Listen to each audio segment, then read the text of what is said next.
Okay. Okay. Okay. Okay. Okay. Okay.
Hello, everybody.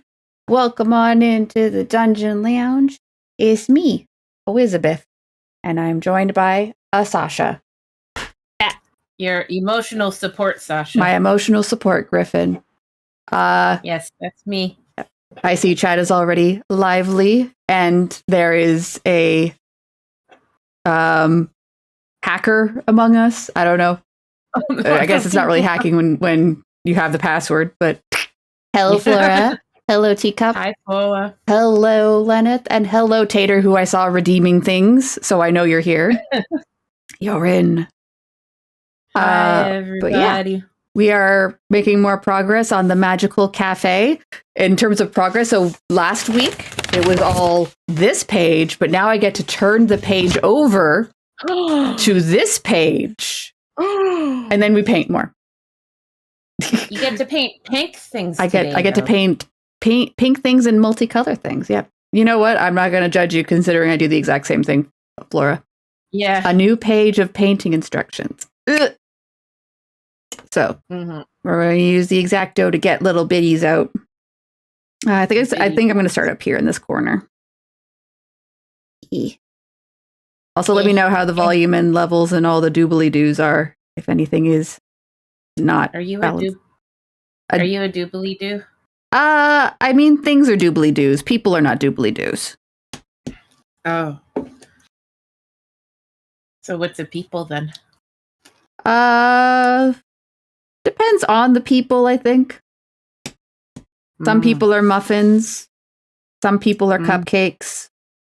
Some people are poops. Oh, yeah. I am enjoying the new chair that Tater got me. Yeah. All right, that's that piece there.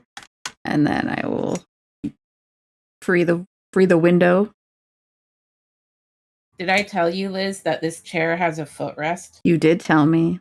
And it sounds Isn't lovely. it? Yeah. I love it. I can just lean back and chill. Footrests are important for people who have short legs. I may or may not be speaking from experience. I'm not used to having a chair with a footrest, so it's pretty cool to me. Yeah. All right. Like the chair that Tater got me is more expensive than what I would have gotten for myself because I've always been a poor. So I've always been a brokey. Good luck with your Final Fantasy wades, Forwa. Yes, have fun, Fola. That's fair, Tater. That's very fair. Yeah, secret labs are not cheap. Not cheap. I mean, they seem pretty sturdy. I'm sure you're getting value for money or whatever you want to call it, but yeah, some of the YouTubers I watch have secret labs, and I always get envious of them. Yeah, and they're getting theirs like they getting them for free. They getting the sponsorship. Not saying that they're being dishonest or anything, but it's just they didn't pay for that. Yeah, well, yeah. All right. I will say that at least one of the YouTubers I watch actually started his own candy company. Wow. So, yeah. I shouldn't be trusted to make a candy company because I would not be. You would eat all your own candy. I would eat all my own candy. And then yeah. Oh, I think Lennis counts in the Forever 27 with us. Yeah. Lennis. Anyone who wants to be Forever 27 can be Forever 27, unless you're under unless you're under 27, in which case no. You're forever whatever age. Yeah, you have to be a different age. Yeah, Teacup. I wish. Hey, any potential sponsors out there? Yeah. Like we have gotten some sponsor offers in the past, but it's all been like, hey, do you want to sponsor this Bitcoin game? And it's like, nope. Ew. Also, don't contact me again. Ew. Ew. Ewy. Bitcoins are just ew. Yeah. Well, I mean, they basically, cast a wide net, right? They just contact every single streamer who has more than one viewer. Hey. Yeah. Hello. We're the most casual of streamers, so we're fine to not take shitty. Yeah. Yeah. Our small level of pride, no shitty deals or no shitty sponsorship. However, if a non-shitty sponsorship, let's be clear. If Squaresoft contacted us and was like, "Hello, we are legitimately Squaresoft and or Square Enix, I guess I can't keep calling them Squaresoft. Squeenix. Was just like, "Hello, we would like you to do a sponsored stream for Final Fantasy 17." I would be like, Here's my soul. I'll sign it on the dotted line, bitch. Reginald, we have standards. Reginald, we have standards. We shall only sell our souls for the finest of tea, not for that cheap Tetley shit. Yeah, I guess you wouldn't mention that one of your members has never played the game, but as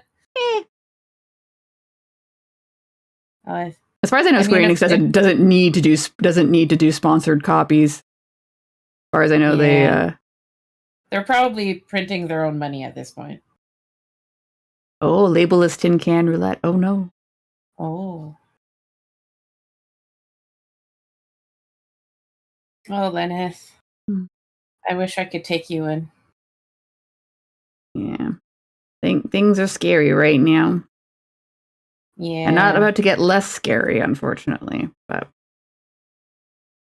I don't want to dwell on that too much, if only because you can't dwell on it all the time, or else you're just your brain can only take so much. Well, whoops. Your pre-stream kitty cameo was really nice. Yeah, we'll see if they come by again. Last I checked, they were passed out on the couch, so there may not be many visitors today. Yes, we live in a society. I still haven't actually seen that movie. Neither have I. I suspect at this point I don't want to say not enjoy the movie, because I've heard it's fine. But you know when something's been memed on so much that you can't separate it from the memes? Because like that was a problem I found with one, Indiana Jones. I unfortunately saw it after all the parodies, so I don't have much affection or nostalgia for it, because it's just like everything was just memes and jokes to me, right? And which is unfortunate. I'm sure I would have enjoyed it much more had it gone in a different order. And as an Indiana Jones aficionado, I mourn for the loss of a Liz that loves Indiana Jones. Fair enough. And then there's also like for a lot of people now, The Matrix is that, like, at the time, you know, all that slow-mo movement and the way that the camera was moving and stuff like that was very revolutionary. And then everyone copied it. Yeah. I mean, hell, they even made a reference to it in John Wick. Yeah, like it's one of those things where it's just at a certain point, like, and then of course, like, you know, when they're doing even when they were doing the sequels for The Matrix, like Revolutions and Reloaded, or I can't remember. Oh yeah. Oh, whoops. You were even then, like, it was already tired by the time of the sequels. So like when they tried to do that not a reboot, but like that the movie they did like in the 2000s, or I can't remember. It wasn't very good, or well, not that it was terrible, but I still kind of want to see it, but it's one of those movies I'm not in a rush to see. Yeah, I did see it. It's one of those things where it's like, it comes from the perspective, and like it almost kind of like hangs its own hat on it, because like part of the premise of that movie is that like, oh no, somehow Neo is alive, but he's also back in the Matrix, and his adventures as the original trilogy are treated like a video game series. And, you know, he has to kind of get like removed from the Matrix or whatever. And like, he's trying to find Trinity and all that stuff. And like, there was like a thing at the moment where they're like, oh, you know, Thomas Anderson, we'd like to bring you back to do another game in this series. He's like, oh, I'm done. I don't want to do any more games. And they're like, yeah, but we are going to do this game with or without you. Wouldn't you rather be here for it? Like, wouldn't you rather participate even? And like, it's like, is this a commentary on you guys doing a fourth Matrix movie? Anyway. I did really like the Animatrix team. Yes.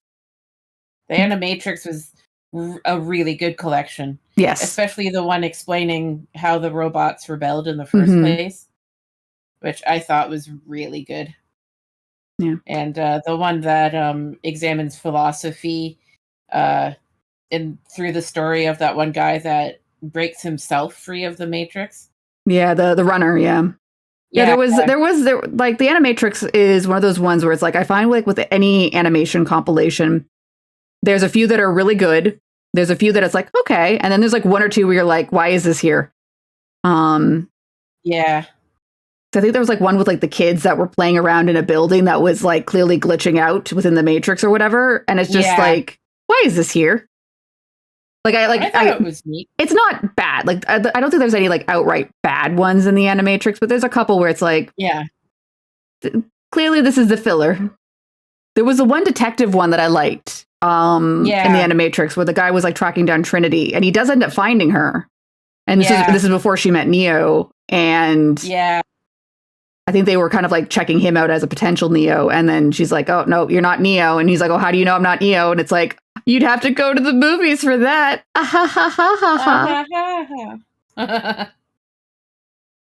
I thought it was neat that they actually got Carrie Ann Moss to voice to come back to do that little cameo. Because, she appears for like, I think like all of like 3 lines in that skit.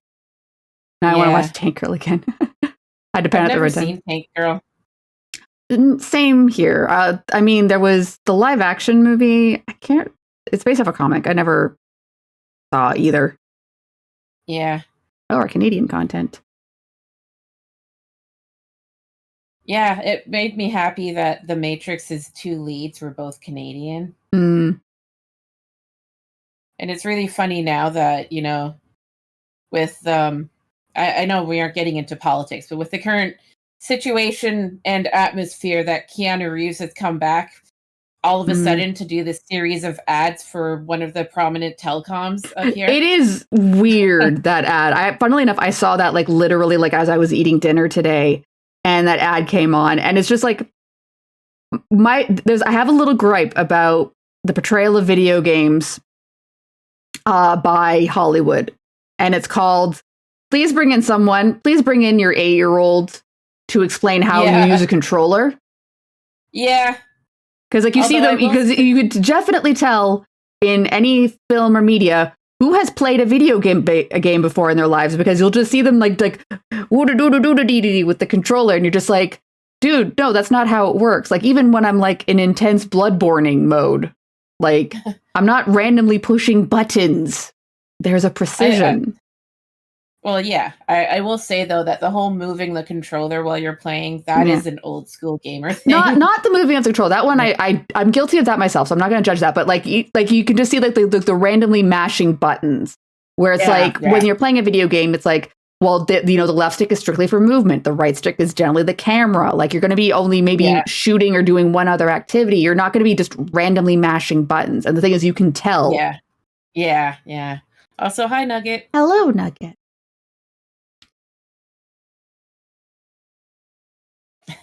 So I saw a funny meme on the internet today, Liz. Okay.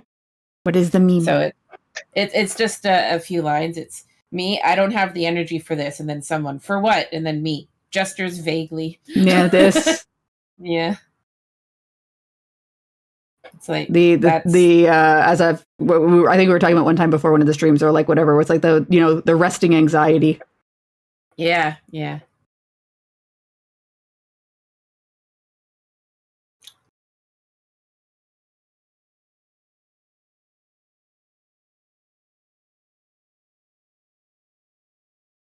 I mean, who doesn't like tanks, Tater?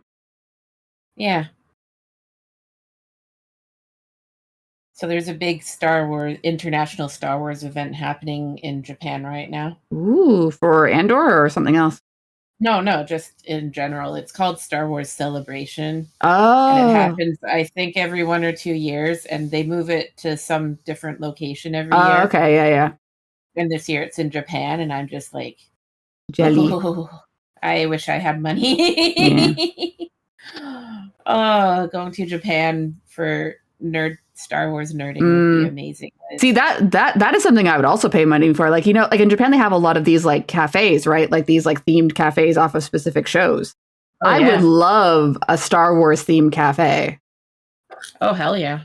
Like go in, get, your little Death Star compote, like get a little like globe of ice cream served like the Death Star. Yeah. Little wafer cookies of little X-Wings surrounding it. That would be amazing. I'm 100% down for that. You hear me? You hear that, Disney? I'm giving you these ideas for free. The amount of money you'd need to get the license just to consider that idea. Well, I mean, yeah, it would, like, I'll be honest, like, I don't think Disney does a lot of collabs unless they're like, because like, I think they, through their association with Kingdom Hearts, there's been some collabs on that kind of cafe, but no, like, as far as I know, now it's possible in Tokyo Disney World. Oh. Those might have. Maybe there's a Star Wars themed cafe in there. There actually is in both World and Land in the US. Yeah, but that's like kind of a different cafe experience than like what I'm kind of. Well, yeah. And you can make your own droid. Oh, how much money do you have to pay to make your own droid? Yeah, that's the thing. I think it costs something like $700 or something. Because I know, like, you got, like at Disney World, you can definitely get the Princess for a Day experience. Guess how much the Princess for a Day experience is? Oh, the Alice in Wonderland Cafe was a thing. Yeah, the Twisted Wonderland. Good point. That's a good point. You can also build a lightsaber. I am sure that I've heard that's also quite it's good, but again, it's money dollars. Yeah, lots of money dollars. Yeah, if $700 buys a lot of real robot parts, just maybe make your own fucking robot. Oh yeah, well, I will say this: the droid builders we have in the Canadian garrison are ridiculously skilled and talented. I bet they are. Like, we have so many droids just running around every big convention now. And like somebody specifically built theirs to be a party bot. Oh, and party so whenever bot. they roll it around, like it's painted like a 70s disco party. And now I'm thinking of Party disco Tank. Star Wars music. Lenneth, you should be pleased to know for Nier Automata, I have a name for that tank that appears at one point with all the lights all over it. I call it the Party Tank, and I have an express rule about killing it in my presence called don't. You don't kill Party Tank. Oh yeah, no, I'm sure it's worth it. And apparently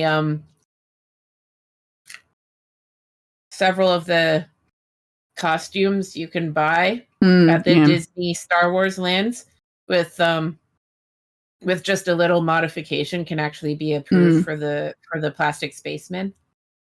So yeah, I bet, because I mean, like, I will say, like, you know, for all intents and purposes, like, yeah, is the Disney merch overpriced? Probably. Are you getting at least a decent quality product?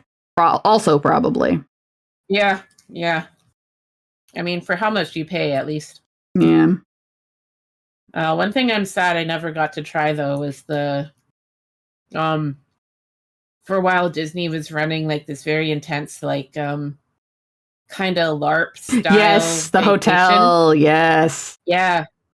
And apparently it was just, you know, too good to be true, and for various reasons they couldn't keep it going, so they had to stop it. Yeah, there was, I remember seeing the 3-hour video. I believe it was Jenny Nicholson did, because she was able to get tickets in during it, she was able to go while the warning signs were out that there was problems and longevity issues, but before they outright shut it down.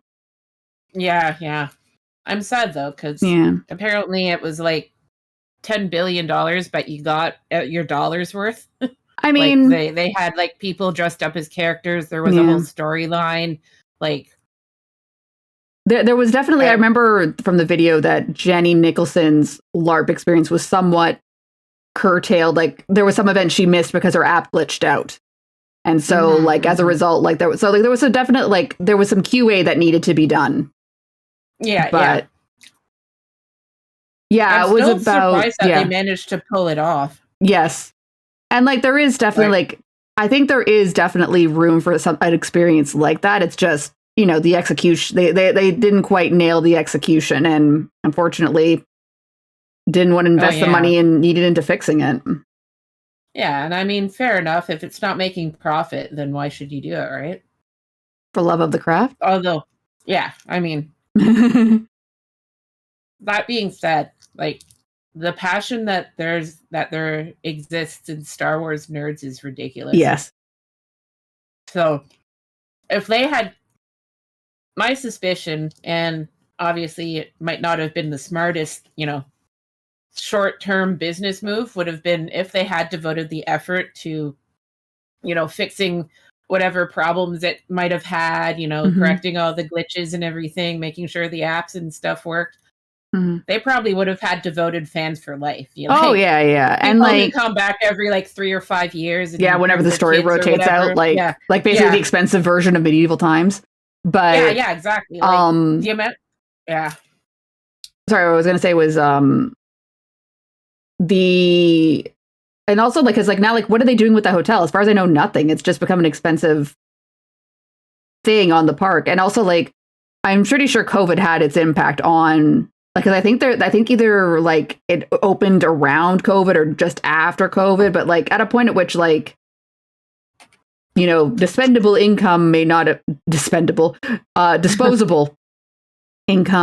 was maybe not at peak. Because, like, I mean, there's a lot of people saying now, and I mean, I can't comment one way or the other, that Disney is quickly approaching unaffordability. Oh, yeah. In the current atmosphere of the world. Well, like, everything is unaffordable right now. Yeah, but like it's at the point now, because, like, say, for instance, I went in 2015 on a trip to Disney World with my mom and my sister.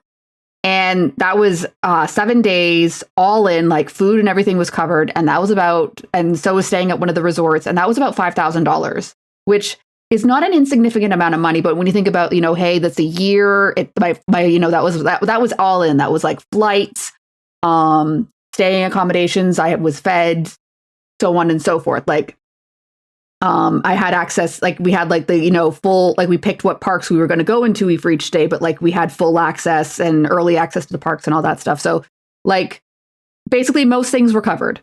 And okay. I don't think you can do that for less than 10,000 now. Yeah.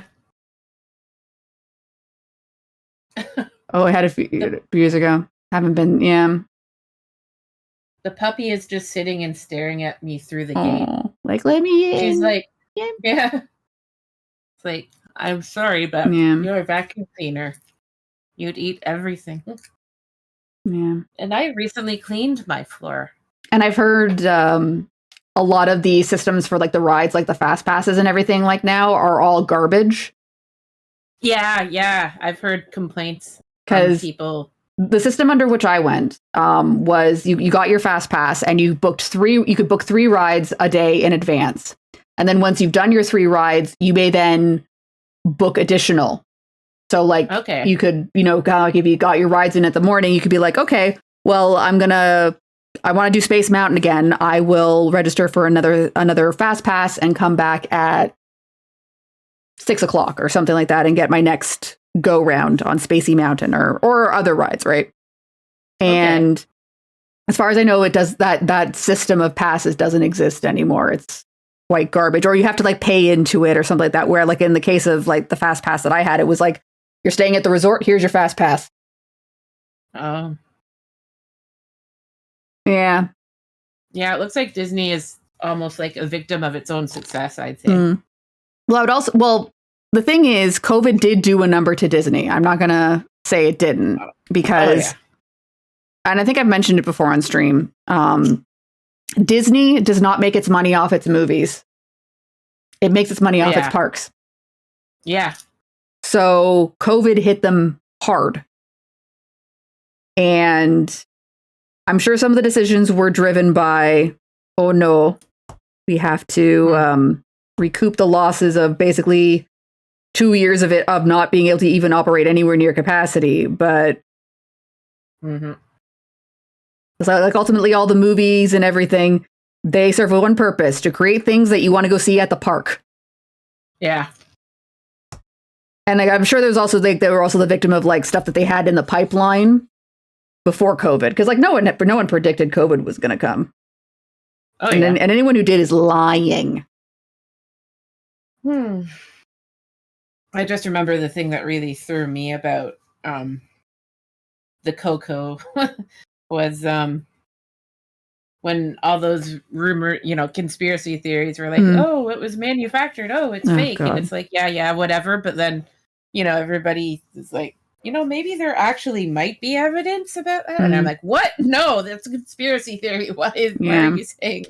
What evidence? Show me.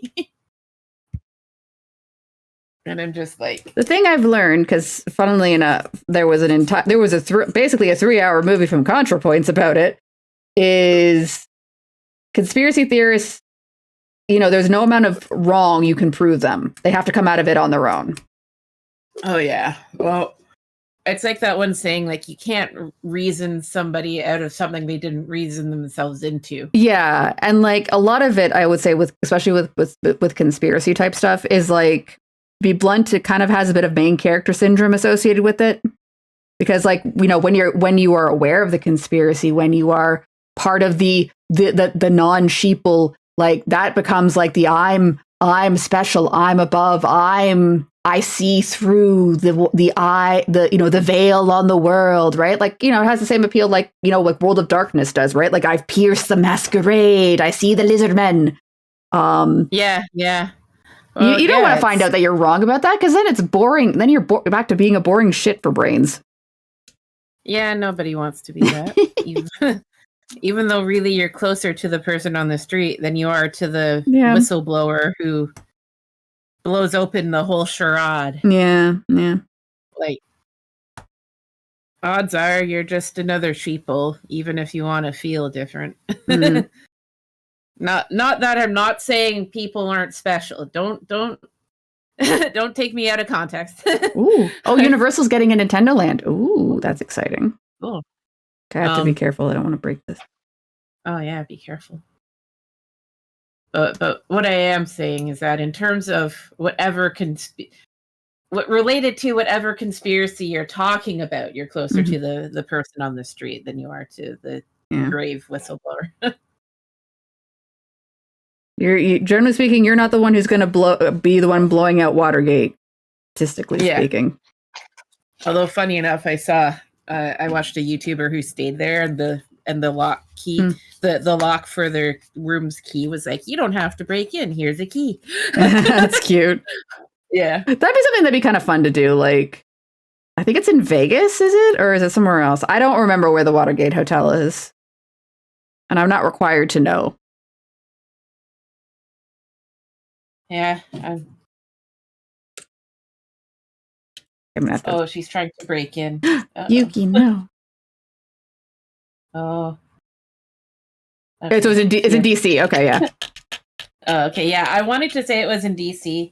That makes more sense, because that means it's near government buildings than Vegas. Yeah. Yeah. I mean, yeah, like, let's be honest. Like, if you're staying there to make memes. Oh, yeah. Well, that's what the YouTuber I was watching did. Like, she was actually doing a video about conspiracy theories. I think we're talking about the same video, the ContraPoints video. Yes. We are. We're talking. Yeah, we're on the same wavelength. Yeah, that's why we're in a group with one brain cell. Bork. Yes, there has been a Bork. Oh. She's like, let me in. Except Auntie Sascha, please. Please. Yes, I am sorry, Bork. But she Bork again. Sorry for all the Bork. I'm sure people on the internet are enjoying. She's a diva. She does what she wants. Mm-hmm. I am sorry, girl. I will come out and pet you later. I took her on a walk, like, just before I got on my computer, so she's been fed. It wasn't enough. No, I think she's feeling lonely because her tato, or her dad, sorry, I was using Ukrainian term. It's okay. Her dad has been away for most of the day, so no. I think she's feeling a bit lonely.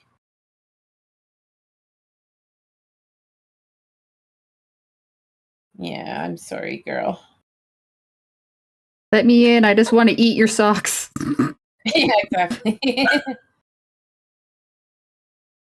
I'm wondering if I should make an exception, but I don't want her chewing. That's the thing. Is like you need to be able to keep an eye on her at all times. So that I'm not going to tell you no, but well, yeah. That's the whole reason I got a gate in the first place. Yeah, like protect your shit.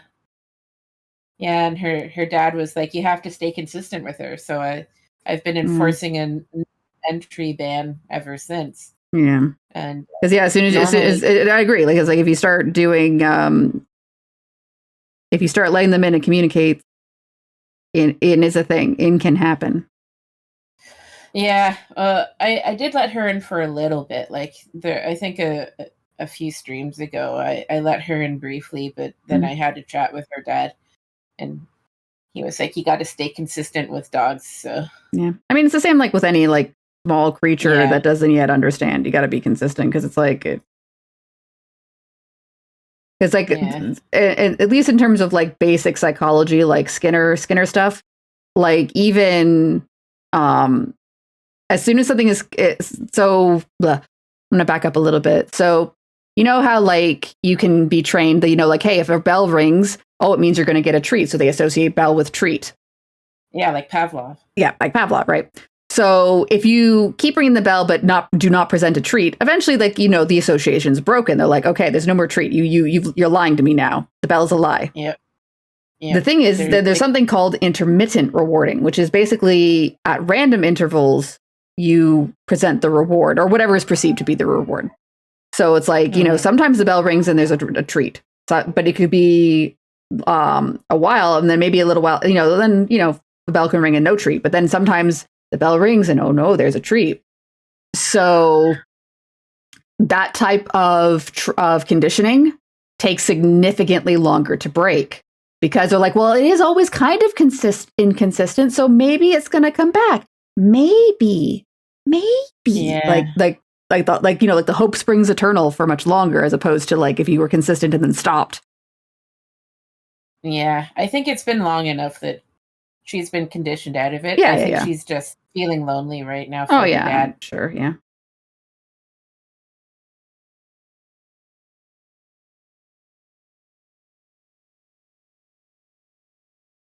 He'll be back hopefully sometimes soon. Today.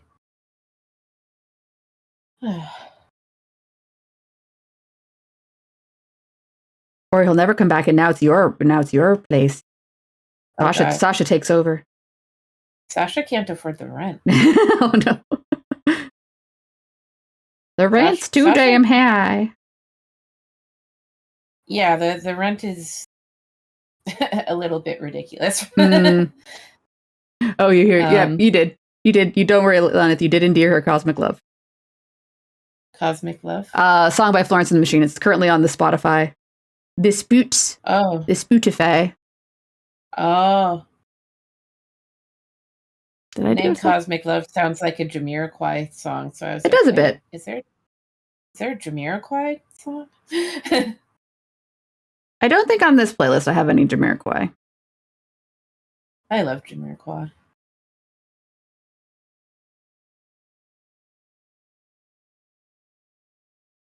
Yeah, she's giving me this look like, why are you not letting me in? Whatever happened to the rent's too high guy? I don't know. I mean, I think he was like a reverend or a politician or something, so I'm assuming he's in the same hellscape as everyone else somewhere.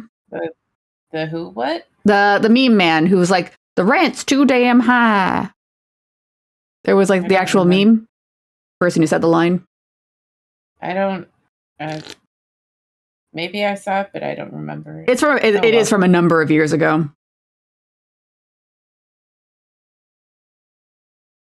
It is from time immemorial. The before time. Do not speak to me. I was there when it was written. Oh. Sorry. Yeah, I couldn't help it. Yeah, so this one pissed me off. I was talking to a couple of friends, and we were talking about like I think it was like a video game or a movie where it was like they're like, oh, and that's 7 years old, and I'm like, wait, what? No, and they're like, yeah, it came out pre-pandemic, and I'm like, no, like you're right. I hear you saying the words, and I realize you're right, but no. Well, it's just like me when excuse me, one time I was at this restaurant and I was just like hanging with friends or whatever, but they were playing a classic rock radio station. Mm-hmm. And I was like, oh, classic. Okay, 60s, 70s, 80s, whatever. Of course. They started playing early 2000s. I'm like, shut up. Yeah. How dare you? How dare you? And they were mixing all the songs. They would play like a song from the 70s, and then they'd play a song from like 95, and then they play a song from like the 60s or whatever. I'm just like, you take that back. Yeah, I'm not emotionally ready for Nirvana to be classic rock. Yeah. Oh, God. See, this is classic rock. Electric Light Orchestra. It's classic. No argument. Classic. Exactly, Teacup. Yes, we're forever 27, but gosh darn. We do note the passing of the eras. Yeah. I'd be a terrible vampire because I'd just be mourning for all the lost times. I feel like even if I were a vampire, I still wouldn't have enough time for all my video games. Oh, if we were vampires, then we'd literally be forever 27. True. I mean, that's where we got the joke from. Ah. There was way back in the day, Flora was playing the game Vampire with a Y, and the protagonist meets a vampire named Elizabeth, no relation. Oh. And he is like, she says something, and he's like, "You're not the age that you look you are." And she's like, "Perhaps, ask your question." He's like, "How old are you?" And she's like, for the purposes of this conversation, I'm forever 27. Oh. Okay. And it stuck. and then me and Flora started making a joke about it, and then it left, and now it's ours. We keep it now. It's ours. I'm fine with that. Yeah. I'm fine with being forever 27. Because the old vampire trope of you stop aging from the date you're turned into a vampire. Vampire. That's the thing is whenever I see that game, because you got the Y in it, my brain wants to call it vampire, not vampire. But no, it's supposed to be vampire. I assume it was a copyright issue. Oh no, what's she doing? She's burying her dinner on the couch. Uh-oh. Do you need to go? Do you need to go? No, that's so gross. Not the first time she's done it, but ugh. I mean, do you need to go stop her from doing that? Yeah, I'll be right back, friends. I'm sorry. No problem. Go deal with the naughties.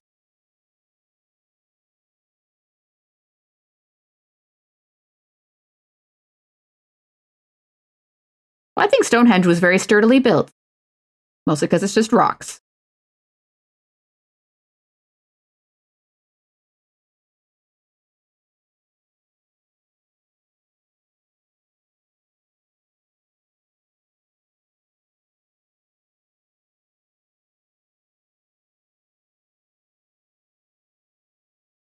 How you doing, chat? Don't mind me. I'm just painting and vibing to ELO. Don't let your pets bury food in the couch.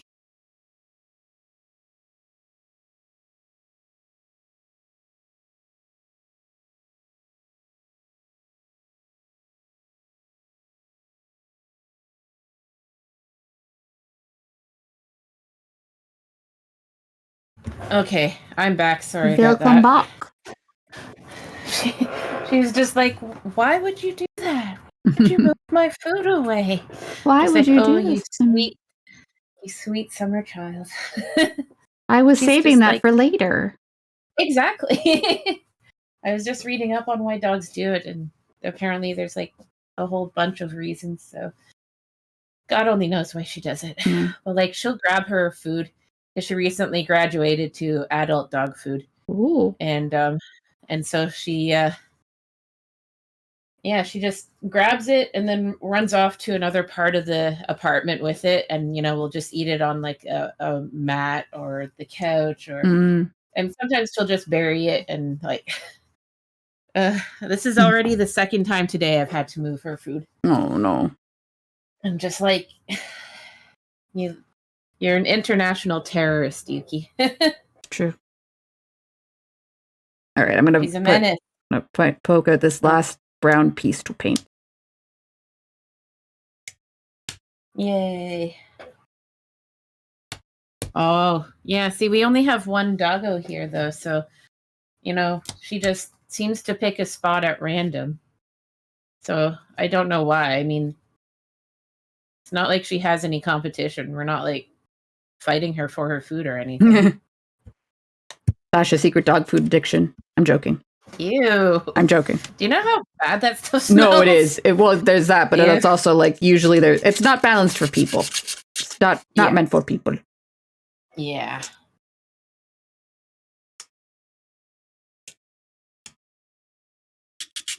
I think even though technically we could eat it if we wanted to. I mean, yes, in a pinch you could. It is calories. There's some nutrition in there, but yeah. Do I recommend it as a long-term solution? Hell no. No. No. Yeah, that's a hard no. Mm-hmm. Oh boy. We live in a society. We live in an society. Yep. I've smelled like some of the more expensive like premium gravy foods, and they actually do smell good.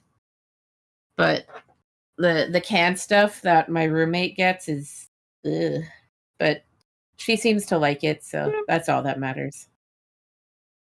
And so, like, when he feeds her, he'll be like, "Here's your really stinky food, Yuki." Yeah, some of it does smell and actually look pretty good too, but it's for dogs, so. And like there are some people, like some really frou-frou people who are like, I make my own stew and then I feed some to my dog. It's like, I mean, sure, okay, you do you. Yeah, the people that do that is just like, it's money. Okay, but it's like that, that GIF on Facebook or whatever now on the internet with Ryan Reynolds looking, slightly off camera and saying like, but why? So like, I get it. I get what you're doing. And it's like, obviously pet equals kid, but it's like, okay, but why? the one that gets me is when you like hear people who are like, oh, I've made my cat vegan. And I'm like, you fucking what? Yeah. The cats are obligate carnivores. You can't. Your cat's probably suffering and needs a trip to the vet. Yeah, like you're probably your cat's probably got a malnutrition issue. You're probably messing up its kidneys. Like, can we have a discussion? Yeah, like, if you want to be vegetarian, go to town, have fun, but don't torture your cat. Yeah, that is animal cruelty. I agree with that statement. And it's like, because like there are cats that like do have like like things other than meat, but usually it's an attempt to like clear something out of their stomach, like kind of like how dogs sometimes have grass to like force themselves to throw up because they're trying to clear something, right? Yeah. Like cats will occasionally like, eat leaves or whatever, but it doesn't mean that, they're forever vegetarian now. Or anything. No. They still need that cat food. They need that protein. Yep. Oh. That's some wisdom. You know what? At times like this, is a wisdom. Yeah. It's like Oh, look at you. You're so cute. Yes, you are, kitty. Yes, you are. Not gonna lie, some mornings I just feel like getting up and screaming. Like another day of existential horror. Yeah. It does sometimes moment like you do sometimes have moments where you wake up and you're like, what am I going to find out about today? I've been having some really weird stress dreams lately, Liz. Oh no. And it's like I don't remember exactly what happens, but I seem to wake up just as the feeling is starting to fade away, so I'll remember the feeling. And you've got the adrenaline and all like and it's like I get just vague, undescribable dread for the rest of the day. Yeah. It's like that. It's like that thing where you like you have a fight with someone in a dream, and then you wake up and you're like, I didn't actually have this fight with them, but I'm still kind of mad. Oh, I've never had that. But. Oh, that's good. I've had that. Oh. Which is no fun because it's like like when you go to a store and you're ready to argue the cashier for your refund and they're like, here's your refund. You're like, but I had so many good arguments to present. I mean, I should be happy. I'm getting what I want, but yeah, yeah, I've done that with family members. Yeah, like I'm so ready to argue, and then they'll be like, "Oh, okay, oh yeah, you were right about that," and it's like, no, I win. I want to win. I demand to win. No, stop winning. Yeah, the horrors persist, but so do I. Yeah. Yeah, exactly. I agree. So unfortunately, I do remember my stress dreams, and they all have the same theme. Oh. I have to get somewhere, and I am perpetually being held up and am late. So here, I'll give you an example. I have to go to work. I drive to the GO station. the trains are not working. It's like, oh no, how do I get to work? If I can't get to work, there's an important meeting today. I'm sure of it. And I must get to work. So, okay, there are backup buses. I will take a backup bus. And, you get on the backup bus, and then the backup bus has hit traffic. So it's like, oh no, the lateness persists. I can't get where I'm going. And then it's like, oh no. And then you make, you do make little inches of progress, because it's like you can't be in constant stress mode in the stress stream, but you have to have like the persistence of not being able to proceed. So it's like, okay, so some progress is being made. And then inevitably, the bus breaks down, or, there's been a police investigation and everyone has to get off the bus or something like that. Like, dream logic, any of the reasons going to be invented. And then it's like, then how do I next try? Oh, there's going to be these backup buses that will be coming, because you have to now get, but it just keeps going like that. Like eventually I never get where I'm going. Yeah, I have had stress dreams that I do remember. Also, sorry for more borking. That's okay. I'm going to be right back. Okay. Sorry. Nope, that's all right. Do what we got to do. Hi again, chat. Oh, you're hearing barking now. Yeah. Rage. Yeah. We're all angry. Yeah, I definitely had a bit of a stress dream last night. And again, unfortunately, it themes around trying to get to a thing, and I am perpetually running late, and nothing is working. You may ask, Elizabeth, why don't you just pay a shuttle for a taxi in these stress dreams? And it's like, they're stress dreams for a reason. You don't get resolution in them. Oh no, my fingerprint's in this one. Fingy pint. Okay. Ooh. All right, that takes care of all the brown pieces. What one do I want to do next? I woke up so boovered from those. Oh no. Sorry. I think she was just barking at the door. I guess somebody must have been walking by. What does your therapist say about handling these stress dreams? Generally speaking, if you're having stress dreams, it means to some level you're dealing with some level of stress. And I know what was causing today's stress dream is I had to go to an eye appointment that I wasn't looking forward to. Oh, but it's over now. Well, that's good. And I don't have to do it again for another year. Oh, I think my stress dreams mostly come from my persisting existential horror right now. Yeah, I mean, there's that too. Yeah, redlining, Yeah. I have a very persistent sense of existential horror at the moment, so. Though I suppose if you want to look at the bright side of it, if there was any time you wanted to buy low in the stock market, congratulations, your time has come. Oh.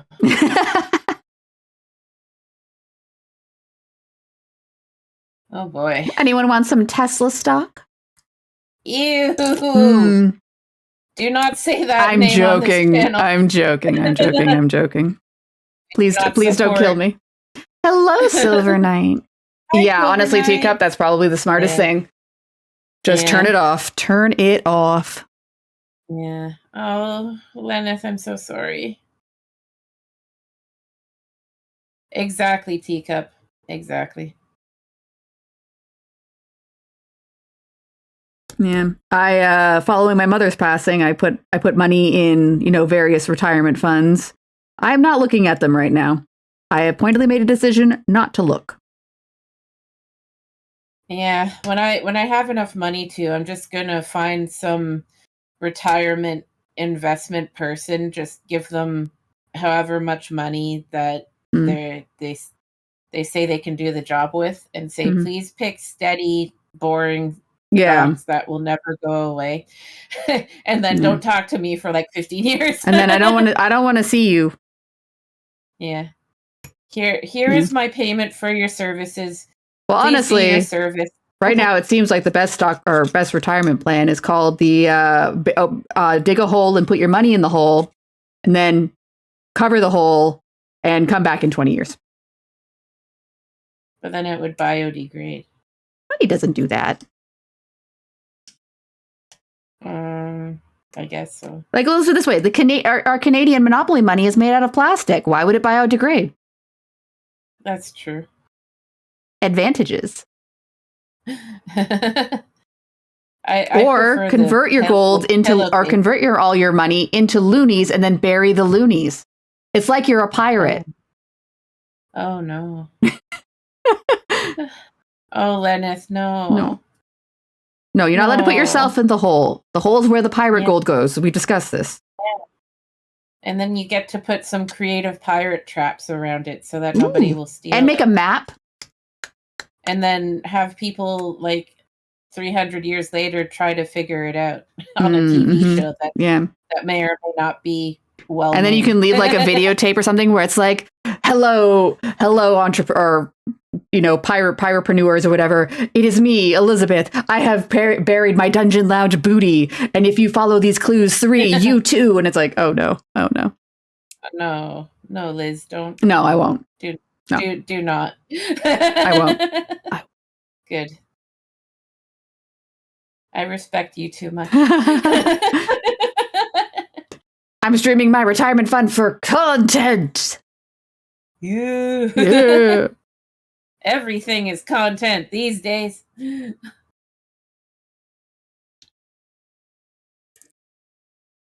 it's the good kind of booty. I'm not. I am less old than you think, Tater. I just have parents that really appreciated old movies.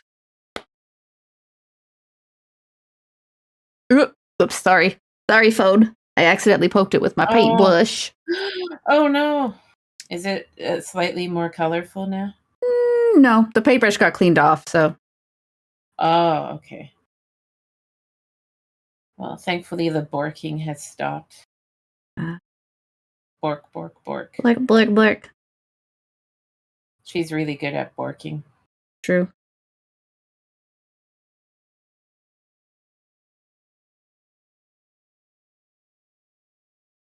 She's a dire bork.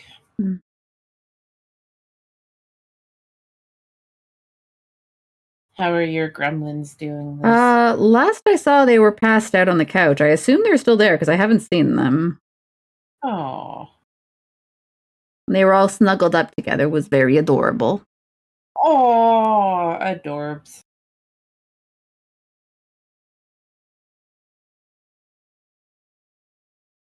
I assume at some point I will hear Feral Beast trill, which signals that she wants to eat, but she doesn't want to eat alone, and she will wake up her sister and they will go eat.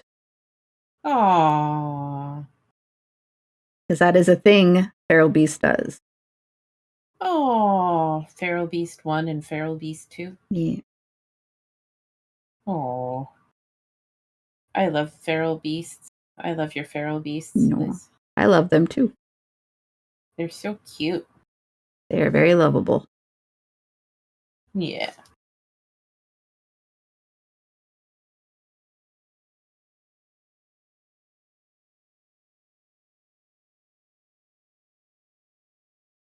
One day I will have my own feral beast. You will. And it will be glorious. Oh, have a good walkies, Tater. Yep. Have a good doggo walko.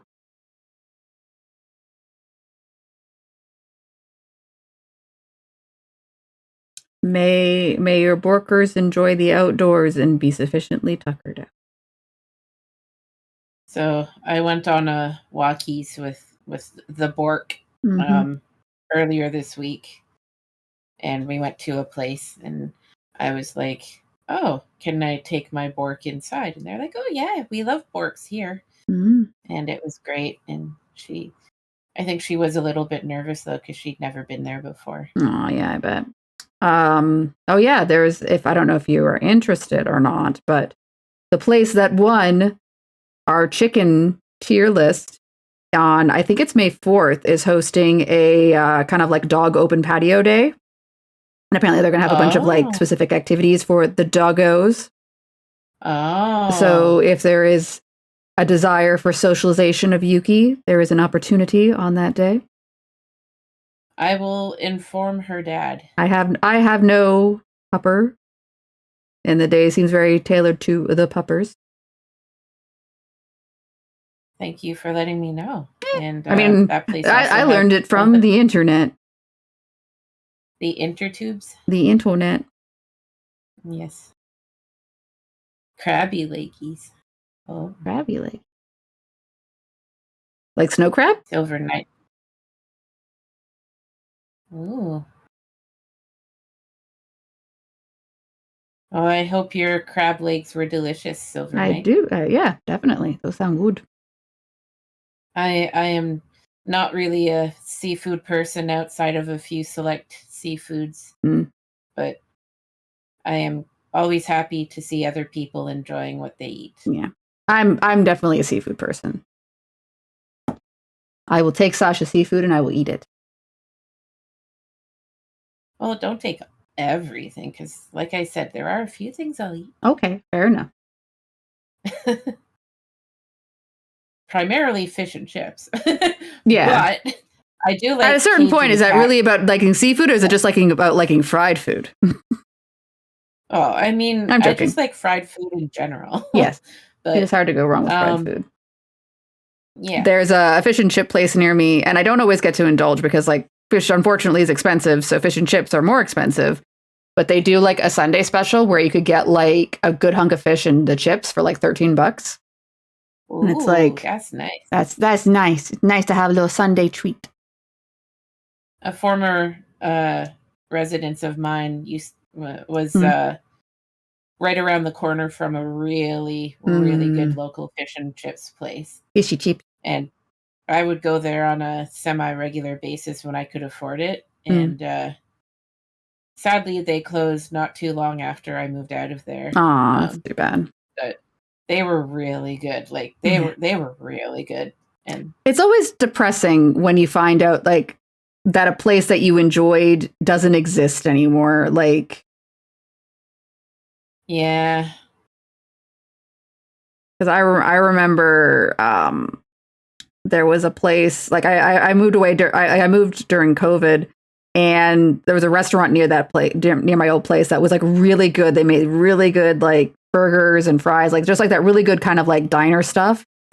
Oh, and they didn't survive COVID, unfortunately, and it's like, oh, they're gone now. Oh, yeah. There was in the place where there is currently a super delicious Indian restaurant, there used to be a I think it was a Vietnamese restaurant, and they were also super good. Yeah. And so it's like, you know, like I missed the Vietnamese one, but the Indian one is also super amazing. So yeah, like, it is hard sometimes where it's like, you know, oh, I liked this. Oh, but I like you too. Oh no.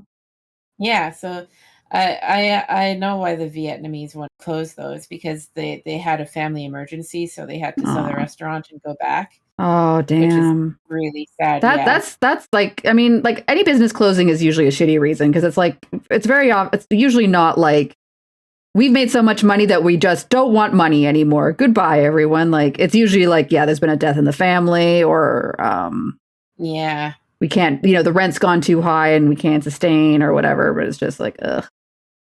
Always depressing. I mean, it did clear the way for this amazing Indian restaurant. Yeah. And this place, like the Vietnamese one, was family run, and this Indian one is also, as I understand it, to be family run. So it's like either way, you know, you're supporting a local, theoretically, possibly immigrant family. So that whichever the case, they know what they're doing. So it's like, it's good. Like my family, who in certain circumstances are known to be extremely picky about what they eat. My family all swears by this place. So good. So Silver Knight, that place that you're mentioning, Fuddruckers, for years I was convinced Fuddruckers was a joke. Like someone was looking for like a Hooters style name business or something like that, and like jokingly came up with the name Fuddruckers. That's an actual restaurant franchise. Yeah.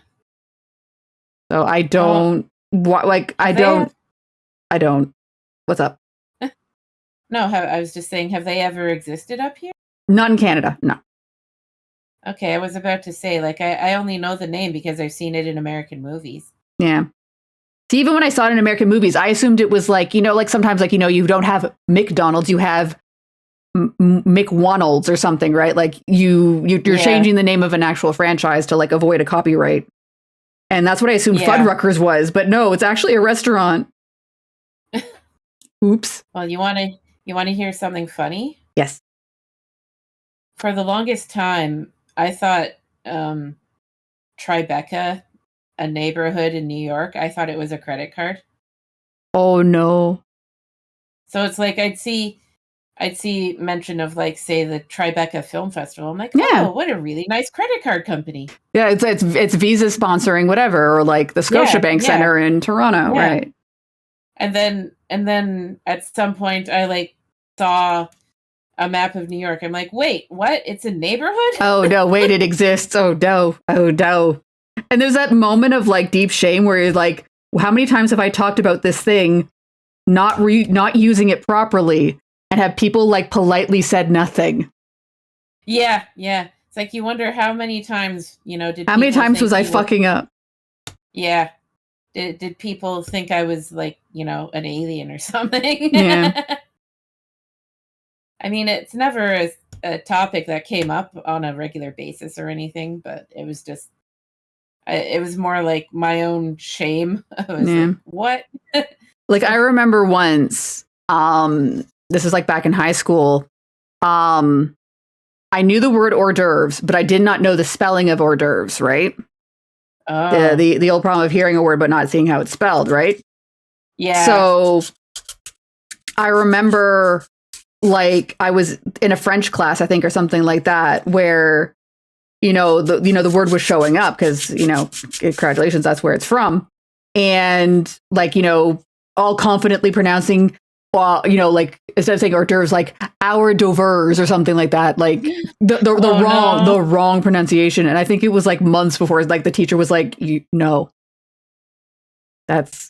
saying it wrong. Oh, like, poor Liz. Okay, please find me a hole. I will die in it now. Yeah. I am in high school. I cannot suffer any level of cringe. Yeah. And I don't know, for some reason, it's mostly American things. Like one time I mistook where Miami was and thought it was in California. Oh. I mean, it's still tropical, so you're not like wrong. Like, it's not like you put it, it's not like you put it in Connecticut. and like, I thought it was pronounced the Potomac instead of Potomac. Oh, yeah. I could see that one. Because I see a name. It's not something that ever comes up in conversation. So it's like, oh, okay, they crossed the Potomac.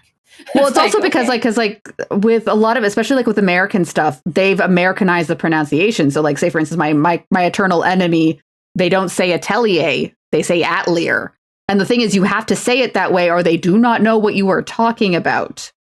So like, say for instance, like you might see like, what's it called? Like, I'm trying to think of an example, but like especially around New Orleans, where it's like there are French words that show up, but the pronunciation does not match what you expect for French. So you're like, oh, I'm going to go to this street. And then it's like, what street are you talking about? And it's like, you eventually realize, oh, we know what we're talking about, but everyone's got a different pronunciation of it. And if you don't get it right, you're screwed. Yeah. Well, it's like in Indiana, because my brother-in-law is from Indiana. Yeah. And he was telling us about like the cities of Versailles.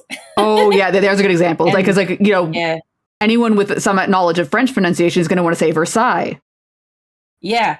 And and the one that always irritates me the most, and I know this is extremely petty of me, so please forgive me but when Americans be petty, be your most petty self. When Americans say foyer instead of foyer. Oh, yeah. That seriously makes me hardcore cringe. Like, please forgive me, Americans. Yeah. But I don't. It's foyer. It's foyer. Like, and the thing is, like, if you say foyer to an American, they ain't gonna know what you're talking about. And it's not just Americans like that, because I remember, like, say for instance, in some stuff I've seen talking about, like, oh, if you're going to go to Japan, here's travel tips and stuff, right? And when they were saying is like, yes, you might want to pronounce certain words, quote unquote, the correct way, but you will not be understood in Japan. So, like, say, for instance, the example given was cake. If you're in Japan, say keiki. You think you're being like rude or like, oh no, I'm copying the accent or whatever. It's like, no, but if you don't say keiki, they don't know you're talking about cake. Oh. If you say cake, they're just gonna be like, what? It's become kind of like a loan word. Oh, okay, yeah. Kind of like, like you're saying, like you're talking with your brother-in-law, where it's like, yeah, if you say Versailles, he's just gonna stare at you blankly. Well, no, it was just funny because it was him that brought it up. Oh, okay, fair enough. Because there's a city. I don't want to say the name because it would dox us, but there's a city right next to ours, and we pronounce it in a certain way. And when he first came over, he didn't know that pronunciation, right? And so it's now become a family in joke to tease him. Yes. And now even he's like in on it. So it's just really funny. It's like, I mean, that kind of loses all gas when you can't say the name and the mispronunciation. Yeah, it does. But I know what you're talking about, because I know, like, say, for instance, when, so shock and surprise, a lot of the names of cities in Canada are loan words, are like, like New York, congratulations. That's, York from England came over and made New York, right? Like, a lot of city names are based off of European cities. Yeah. And so it was sometimes like funny where it's like I would list out a city here, in the area, and then, Grim would be like, that's not how you pronounce that word. And it's like, it's how it's pronounced here. Yeah. Like, we are both right. Yeah. We're talking about names and pronunciations of cities. Yep. And locations that are mispronounced from or may not be mispronounced from their origin language. Yeah. Yeah. For example, the city of Versailles in Indiana, instead of pronouncing it like Versailles, like it should be, because it's French.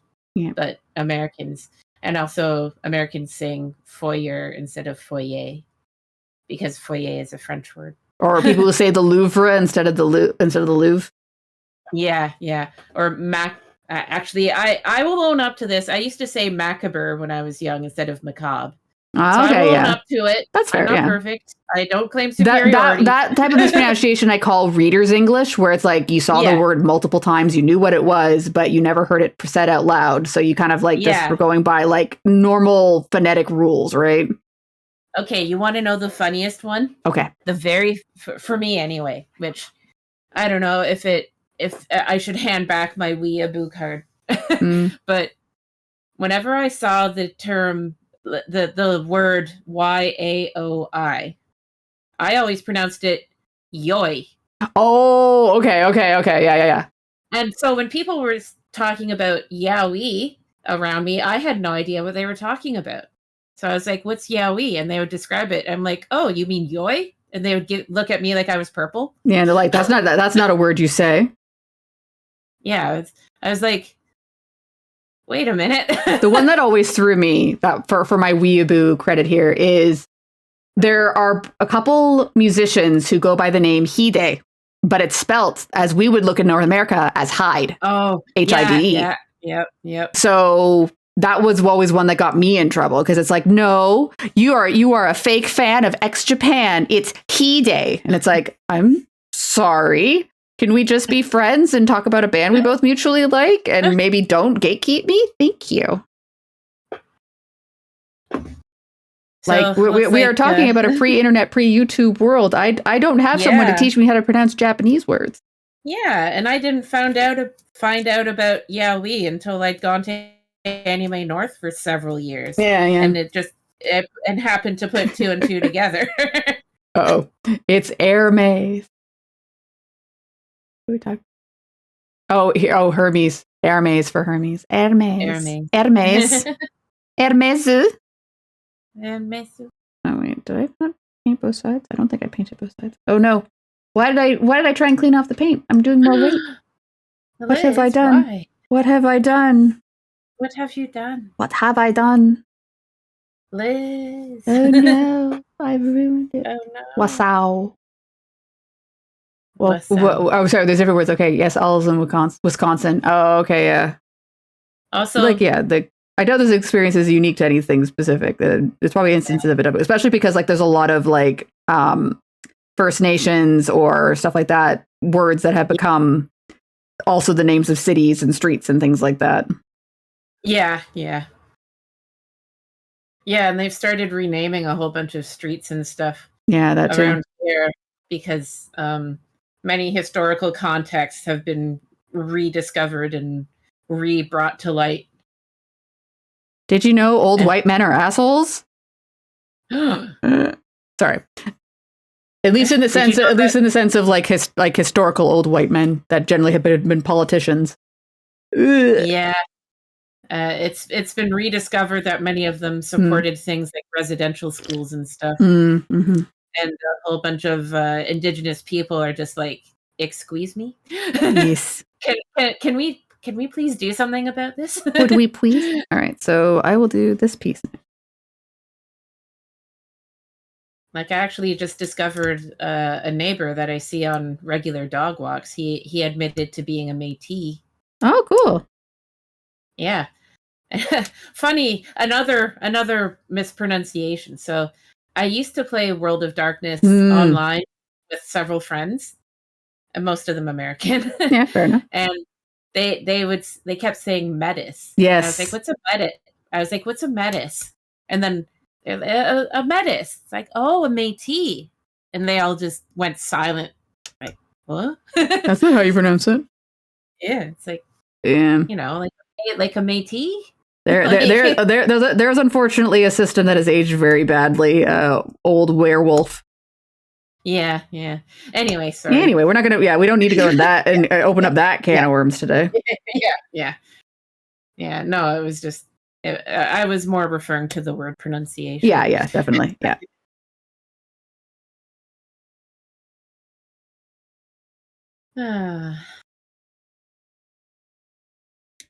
Man, we live in a world. We live in a world. We live in a society. Oh boy. Old werewolf. I mean, so sorry.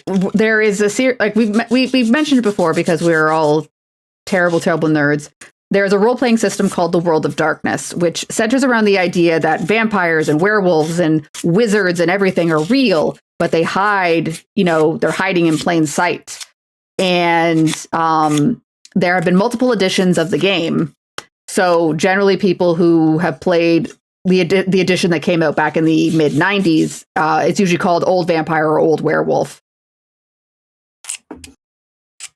to denote among those in the know of the World of Darkness systems which edition of the game you're talking about, because we don't talk about like World of Darkness in terms of like D&D, where it's like, oh, first edition, second edition, or whatever, right? We talk about it as old and new, the old edition, the new edition, or the 20th anniversary edition. That's how we number our system. Does it make sense? Well, it does if you're in the know. But for anyone on the outside, nope. Haha, we've confused you. Yeah. Exactly, Teacup. Let's focus on not breaking anything. Yeah.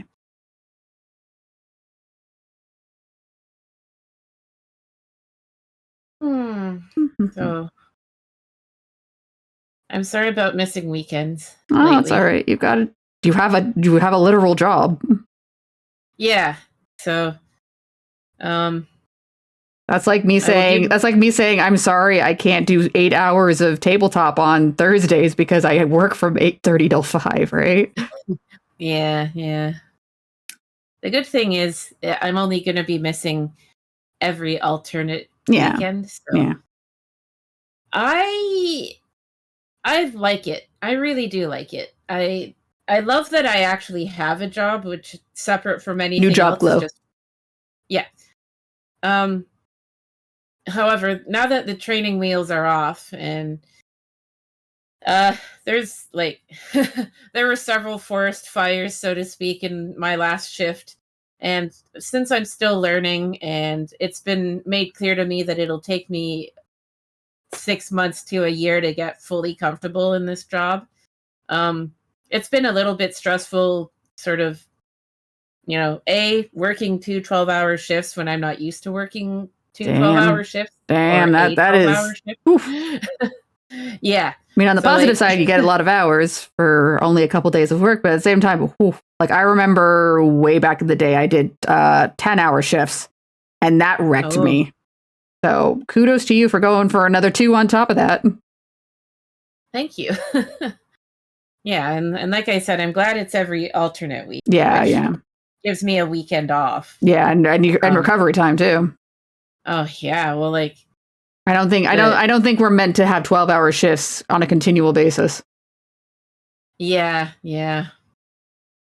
The good thing is I also work every Wednesday, so yeah.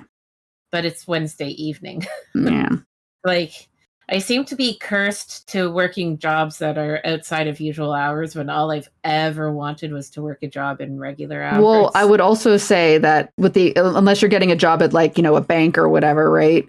The new worker always gets the shit shifts, right? Like, let's be like, when you first start a job as a dishwasher, you're not going to get the nice 7 a.m. to 2 p.m. shift. You're going to get the crappy shift at the middle of dinner rush on a Friday, and you don't have a social life no more.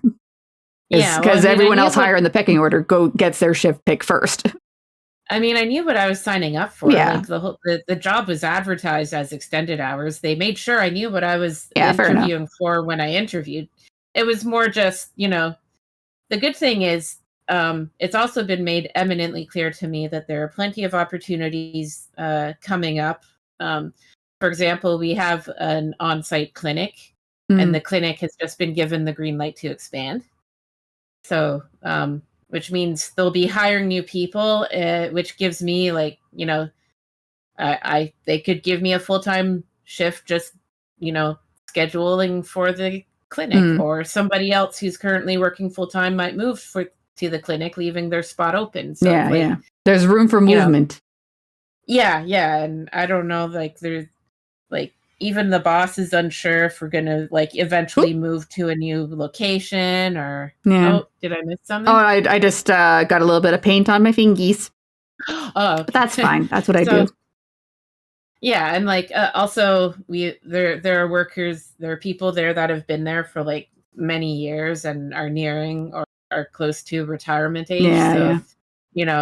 There will be lots of opportunity for full-time jobs for me, which is reassuring to me. Yeah. So funnily enough that you talk about clinics and offices. So something I meant to mention earlier. So I mentioned I had the doctor's appointment today, right? And they had moved locations. So the place that they've moved to was originally a car dealership. The clinic is now in a former car, and they haven't completely scrubbed off the markings of it being a car dealership, because the rooms are still car dealership type rooms, but have also now medical desks in them, right? And at one point I got a little bit lost and turned around trying to find the doctor's office, and I was like, oh, a map on the wall, and the map had still the map was everything from the car dealership days, it even had the branding of the car company on it, and I'm oh. Interesting. So it was just kind of one of those moments of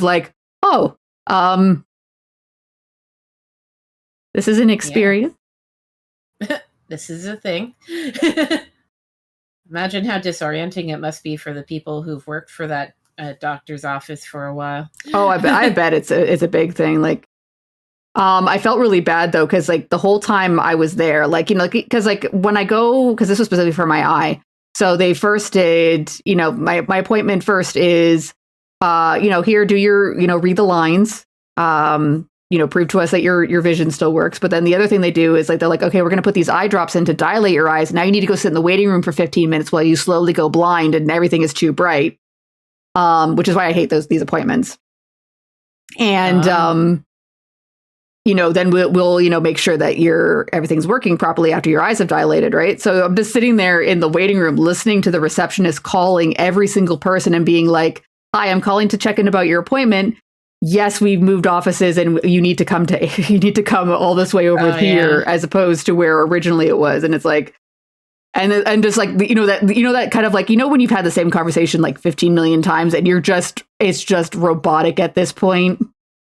Oh yeah, I've already developed my own phone answering script. Yeah, for where I work. Yeah, and, yeah. like there isn't even a script I'm supposed to use. They kind of just leave it to us to be professional, But as long as like so yes, it's unfortunate that we had to move. Yes, it's unfortunate. Yes, it's I understand it's inconvenient. Yes, I understand you may need to make alternate arrangements. It's like, but they've still moved. Yeah, well, it's like.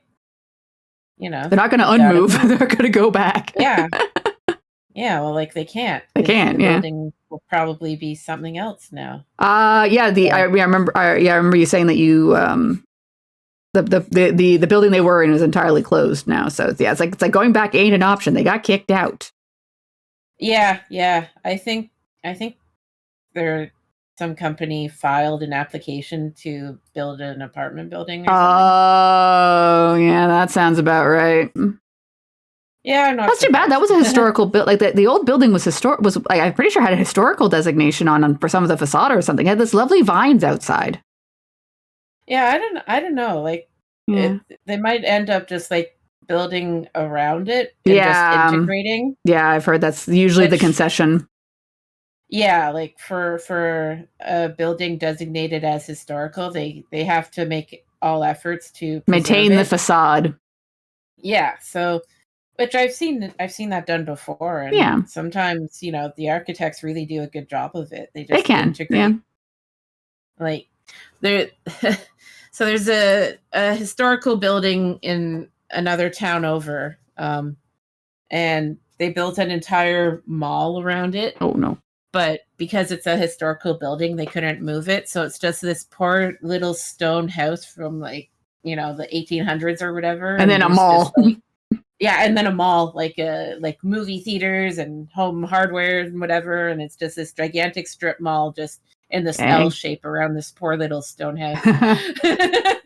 It's just and it's just been sitting there boarded up, but they can't do anything with it because it's historical. Yeah, that was the terms to get that building site was the house stays.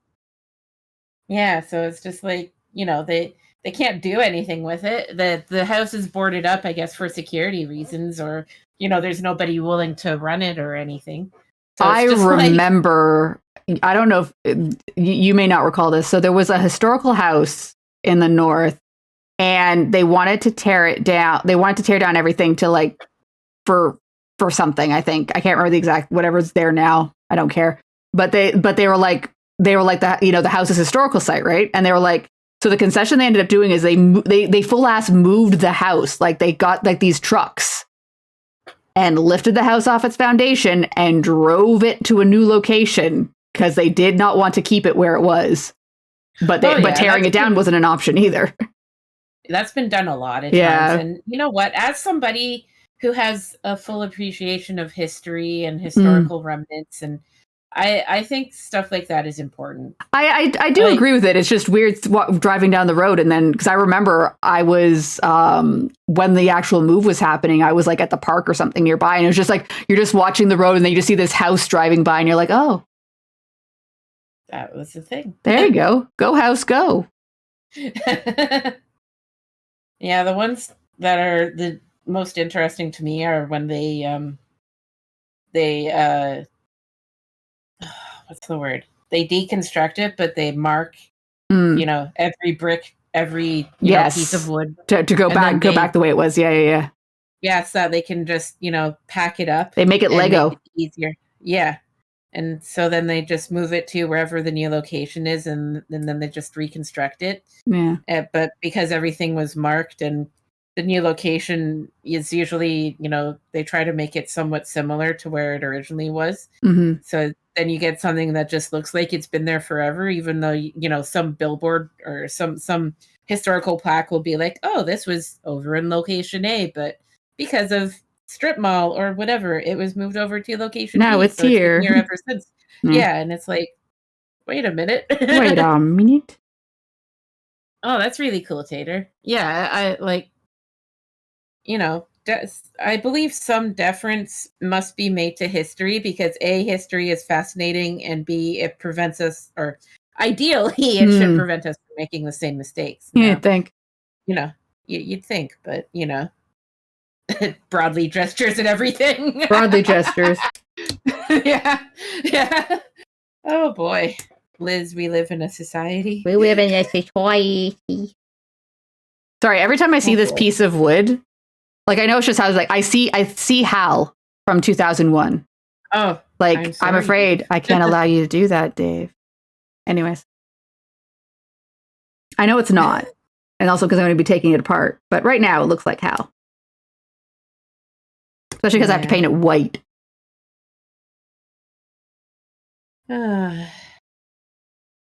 Liz. Hi. I love you. I love you too.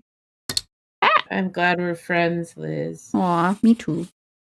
Okay, put that away. We should do another Dungeon Lounge dinner sometime soon. Yeah, sure.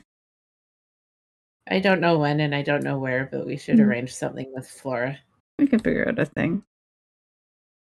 Yeah, it's just, I've been trying to grasp at every feel-good something that I can find these days. Yeah. It's like every little win, every achievement, every something that I managed to do. Well, it's also important to like, and I'm guilty of it too, where it's like I do have this bad habit of like, oh, like I've finished this task, I should feel like a relief or like a yay, I did this thing, but my brain immediately goes, but here is the next task after this task, which kind of means that you kind of end up taking the wind out of your own sails.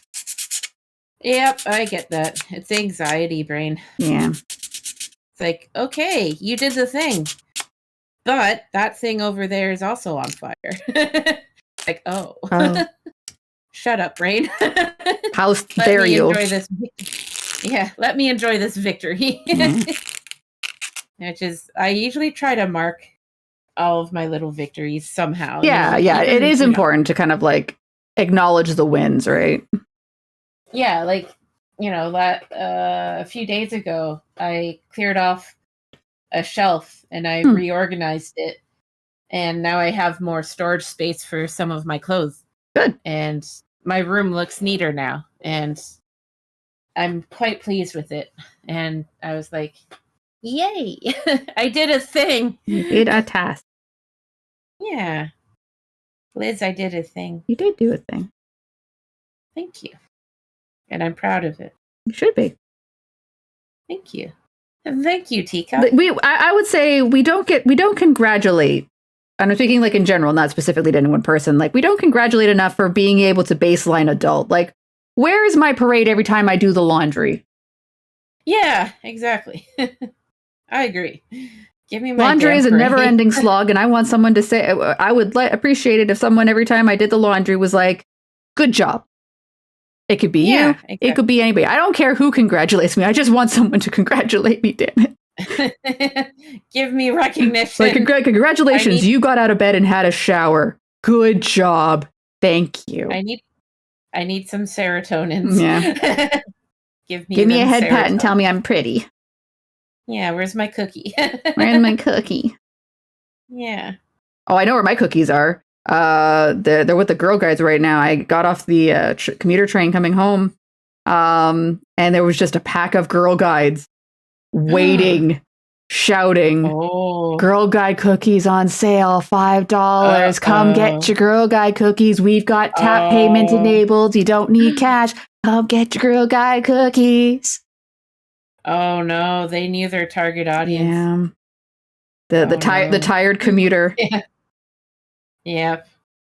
Oh, poor Liz. You had no chance. Oh, I didn't buy any. I'm good. My desire to get in my car and get my ass home overpowered my weakness and stopping to give these girls cookie money. Now Friday, yes, I agree. Friday is payday. That is I am planning to go into the office on Friday. That's going to be dangerous if the Girl Guides are still camped. Uh-oh. It's a girl I'm in danger. You know, cue the meme. I'm in danger. Yeah. I'm in danger. Elizabeth, why do you have 3 boxes of cookies? Look, I'm weak. I don't know what you fucking want from me. Those Girl Guides need it for their programs. Yeah. How else are they going to go camping? I forget who it was, but somebody told me one time that some Girl Guides had camped outside of a weed store. Oh, that's smart. Yeah, that's those kids know what's up. Well, it's like in our area, I don't know if you've seen, there's a weed shop, and then directly across the street is a candy shop. Yep. And it's like, you knew what you were doing. You knew what you were doing. Yeah. What a clever bastard. I can't help but admire. Mm. Exactly, Teacup. They knew exactly what they were doing. It's funny though. I'm surprised. Like there was a few years where I refused to get Girl Guide cookies. I was protesting. Oh. Well, here I will. I don't know if I've told this story to you or not. I apologize in advance if I have. So I used to be a Girl Guide way back in the day. Shocking, I know. And you know, as advertised, there are camping trips. On this camping trip, this was actually the first camping trip both me and my sister went, because my sister was now old enough that she was also a Girl Guide. Like I was like aging out, she was coming in, right? Okay. And because I think it was like my last year of Girl Guides, and then I'd be, you know, if you're going to stay with it, you go to Pathfinders or whatever, right? So camping trip. It is towards the end of the trip, I would say. And, you know, we're doing these like daily hikes out into nature and like cooking lunch, you know, out on little Bunsen, little burners and things like that, right?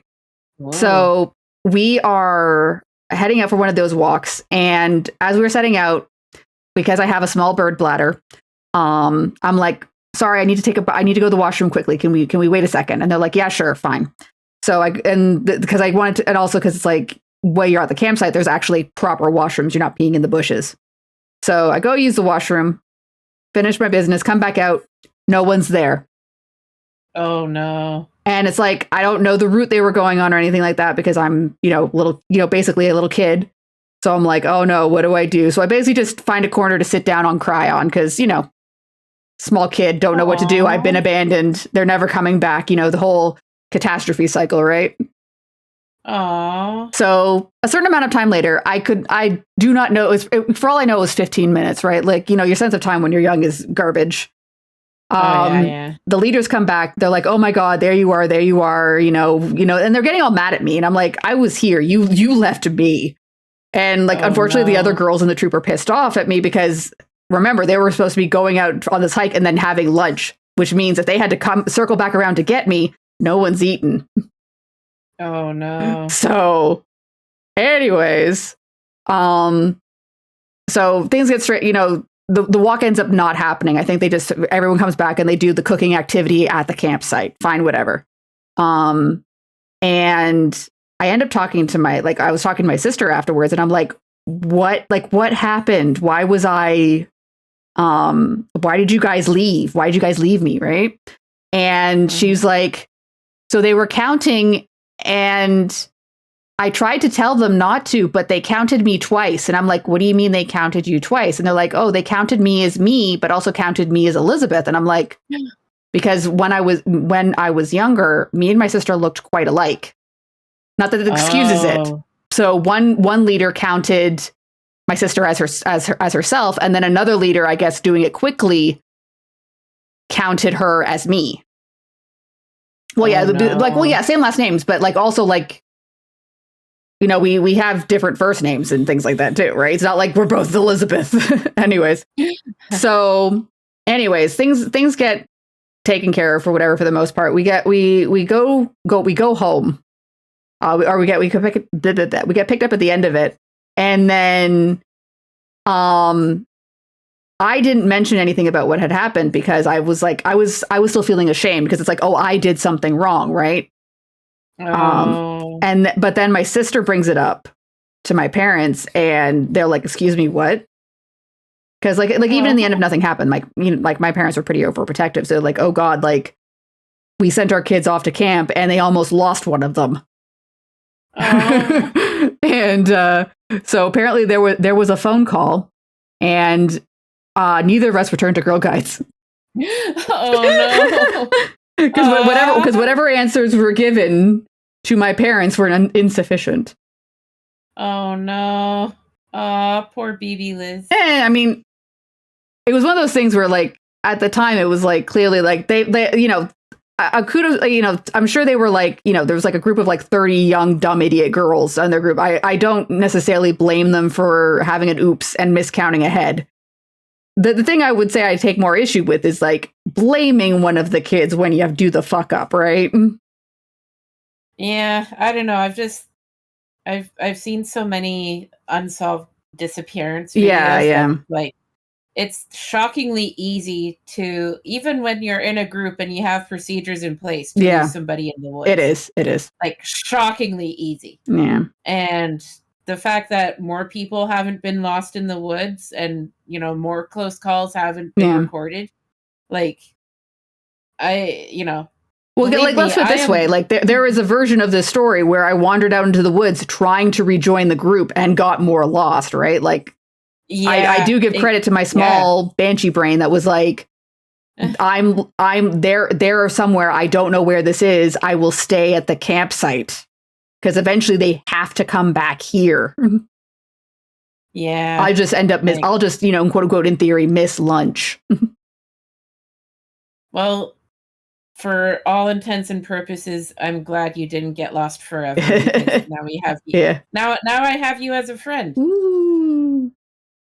And life is better with a Liz in it. But yeah, I agree with you saying like there's like, it's scary like how simple it is to look away for a second and it's like, where has child gone? Yeah. Okay. So I'm sorry. This is where my brain is going. So I have to.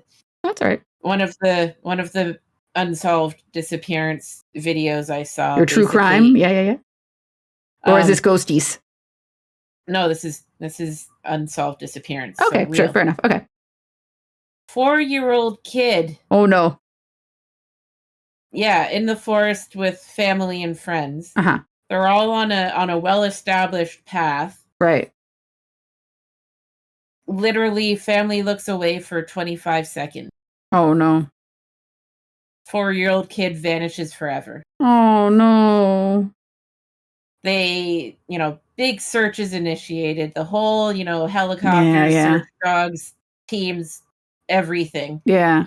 They find, I think, one of his shoes and a shirt. Oh no. In a big rocky area, like rocky kind of cliff type. Like it's entirely possible they slid down or something. Oh no. Yeah. But the thing that really makes it one of those crazy unsolved things is that there's no way that kid would have been able to get that far in that quick distance in the time that So the big mystery is, how did child do this, especially 4-year-old? So no endurance, no training, no survival, anything. Like little kid without anything. How where did child go? Yeah. Hello, Licky Glock. Hi, Licky Glock. Because they never actually found him. Oh no, they found, that's so sad. Like remnants of him. Ooh. And obviously, unless he's somehow made friends with the Bigfoot or something, like rest in peace, poor child. Yeah, probably. But like, could you imagine how horrifying that must have been? Like, you just go on a regular hike with your family, and then somebody looks away for like literally 25 seconds. Yeah, and this is like according to literally everybody that was there. Like 25 seconds, couldn't have been longer or shorter. And child just, poof. Yeah. Yeah, agreed, Teacup. I like, just what a horrifying thing to happen. Yeah. And it's like, yes, I'm intrigued by it, but I just feel extremely sorry for the family. Like that's I'll be blunt to some degree. I don't know if a family can really recover after that. Like you move on because you have to or whatever, but like Oh yeah. Like I know too many parents to know that, it Yeah. would just be a devastating, like, you don't know what happened to them either. You just know Yeah. that they were there 1 minute and gone the next, and that was it. There's literally nothing else to it because there's nothing else to be discovered. Like obviously the poor child is probably dead because of exposure or something. Yeah. And God only knows, maybe they were eaten by a bear or something, but you don't know. Yeah. I am And you sorry to never hear. will. I'm sorry to hear you're not feeling well, Wiki. Yeah, I'm sorry, Licky. That sucks. I hope you recover from the plague soon. Yeah. Please make sure to rest and have lots of liquids, okay? Have some tea with so honey in it. I know you're not a big fan of the leaf juice, but it can be good at times like this. Yeah, actually, there are some really good like teas that you can drink when you have a cold and stuff. And honey just adds to it because honey is antimicrobial. And if your tummy is upsetty, have a ginger tea. Because ginger actually does help with the upsetty tummy. Also, I'm glad to hear that you're drinking it, Licky. Okay, good. Yes. He heard your advice before you said it. Well, I'm pretty sure my advice is pretty consistent. My advice is always to some level drink tea. Yeah. No. If there's ever like if there was ever like, I don't know if you've seen that meme where it's like, what is your wisdom something of the lake? And it's like, if there was ever like, what is your wisdom Liz of the lake? It's going to be like, have you drunk tea? Yeah. I think my favorite of that is Panzer of the Lake. Yeah. There's like that picture of like a sunken World War I tank. I will say, teacup, with the ginger ale, I will say there is a small caveat, and that has to do with ginger ale. If you are going to have ginger ale, you need to make sure it's not carbonated. Carbonation can upset stomach. Or if a stomach's already upset, it can make it worse. Yeah. Carbonation's hard on our tum-tums. When I used to be sick as a kid, my mom Griffin would always make me rice and have me drink stale ginger ale. Yeah, you gotta leave it out on the counter. Let the fizzy go away. Yep. Trying to get all this white off. Yep. Although funny enough, I never grew tired of it. I still love just plain rice with soy sauce. It's rice, like the thing is, like, because like a lot of like sushi restaurants will give you some plain rice. Like plain rice sometimes hits. Yeah, just get some soy sauce on that. You're good to go. Get a little bit of that salt. Maybe add something for a little umami. Oh yeah, but for sure, chicken fried rice will forever be a kryptonite for me. Yes. Oh damn it! Now I'm craving it. now you want chicken fried rice. I always want chicken fried rice, Liz. It's a horrible problem of mine. Oh no. Even my doctor told me I eat too many carbs. According to every doctor, everyone eats too much carbs. Yeah. Exactly. Teacup gets it. The pink is out. I never get tired of rice. Ooh, it's pink time. Pinky. Are you going to be all girly whirly now? I mean, I think I'm the girliest at the Dungeon Lounge by default. Like, not trying to have a competition or anything, just... Oh, no, I'm happy to let you claim that title. I am not one for dresses. I have nothing against the color pink. In fact, I quite love it. Now, food. I did have one of those, like, rebellion stages about pink. Like, you're growing up and just everything is pink. It's like, here's a Barbie, it's pink. And things like that. And if you want a not pink Barbie, congratulations, you need to get Midge or something like that. So like I had a bit of like, that teenage rebellion to pink where it's like, I don't like pink. I'm not a Barbie doll. I never had a pink rebellion. I always liked the color pink. That's good. That's good for you. Don't follow the masses. Oh yeah. Then again, I've always been a weirdo, so. You're not a weirdo. Well, thank you. Societal norms are a lie. That is true. Normal is boring. Be weird.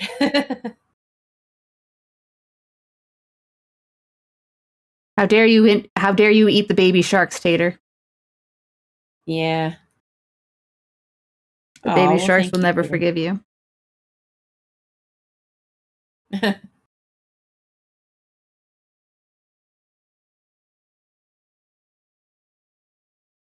I appreciate being somebody's kind of weirdo.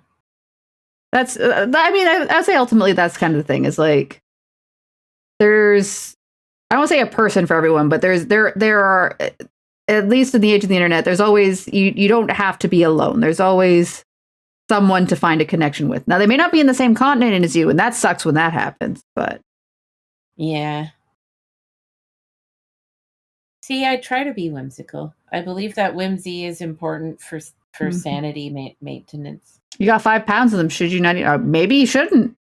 Maybe you should start a gummy shark preserve and make sure that they have a free roam tank to live in for the rest of their lives. Also, Lenneth, I appreciate you having a Kenner AT-AT shipped to you. Mm. As a Star Wars weeaboo. Was that during the great shortage period of Star Wars toys? Or Kenner got their shit together and actually made enough toys for the masses? Masses.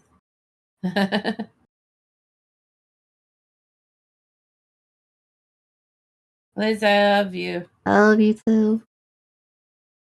Oh, I'm good. sorry, Extra pan's back on. Haha. Oh. Only Lenneth will understand. He was in X Japan. So I would say my favorite member of X Japan was not Hide. My favorite member was Toshi. Did you ever listen to Gact? I did. I have one of his albums. I've got a couple of his songs on my playlist somewhere. Maybe it'll come up. Maybe it won't. I remember when I was chatting with my online friends, we would always make fun of that one song where he says, like, fire! And it's like, they would just, comment to each other. It's like, everything's on fire! I will say, at least in credit to Gact, his English started out quite bad. He has gotten better. Oh, yeah, no. I mean, it was always, with love, yes. Like, yeah, because everybody was also a big fan of them, mm-hmm. like all the J-pop bands and everything. Yeah. So it was always with love and respect.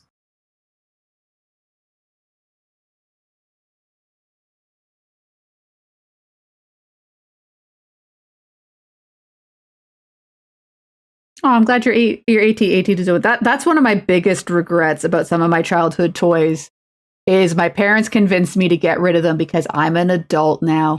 I used to have all of the Reboot action figures. I had a hexadecimal. And guess who convinced me to get rid of them? Liz! I know. Hexadecimal? I got rid of my hexadecimal action figure, and now she's out there in the wild somewhere and not with me, and I have to spend a stupid amount on eBay if I want to get her back. Oh. Right.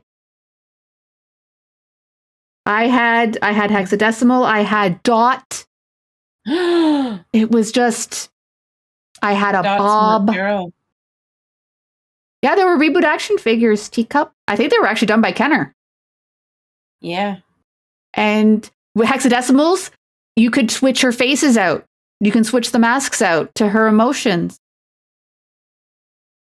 Oh, man. It was a lore accurate. Amazing. And now I don't have it anymore. I'm so sad. I know, I'm sad. I'm depressed myself thinking about it. Oh. Sad face. Sad face. You had Megs, of course. Of course you did. Yeah, everyone had Meg. Megabyte was the best boy. Was one of the best villains in that show. Agreed. The episode where he had a guitar battle because it was Enzo's birthday was just incredible. That is a good episode. X-Files episode. Yes. Yeah. They actually got those two to come in because they make oh no, I dropped something on the floor.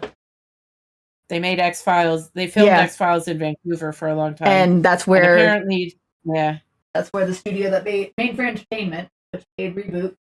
That's where they were based out of. They were also based out of Vancouver, so they were able to get them in there. And also, every planet in Stargate SG-1 is Vancouver. Oh. Yeah, because that's where they filmed. Yeah. and almost every planet is some different quarry outside of Vancouver. Mm-hmm. And a lot of the alien headquarters was the UBC. Oh, yeah.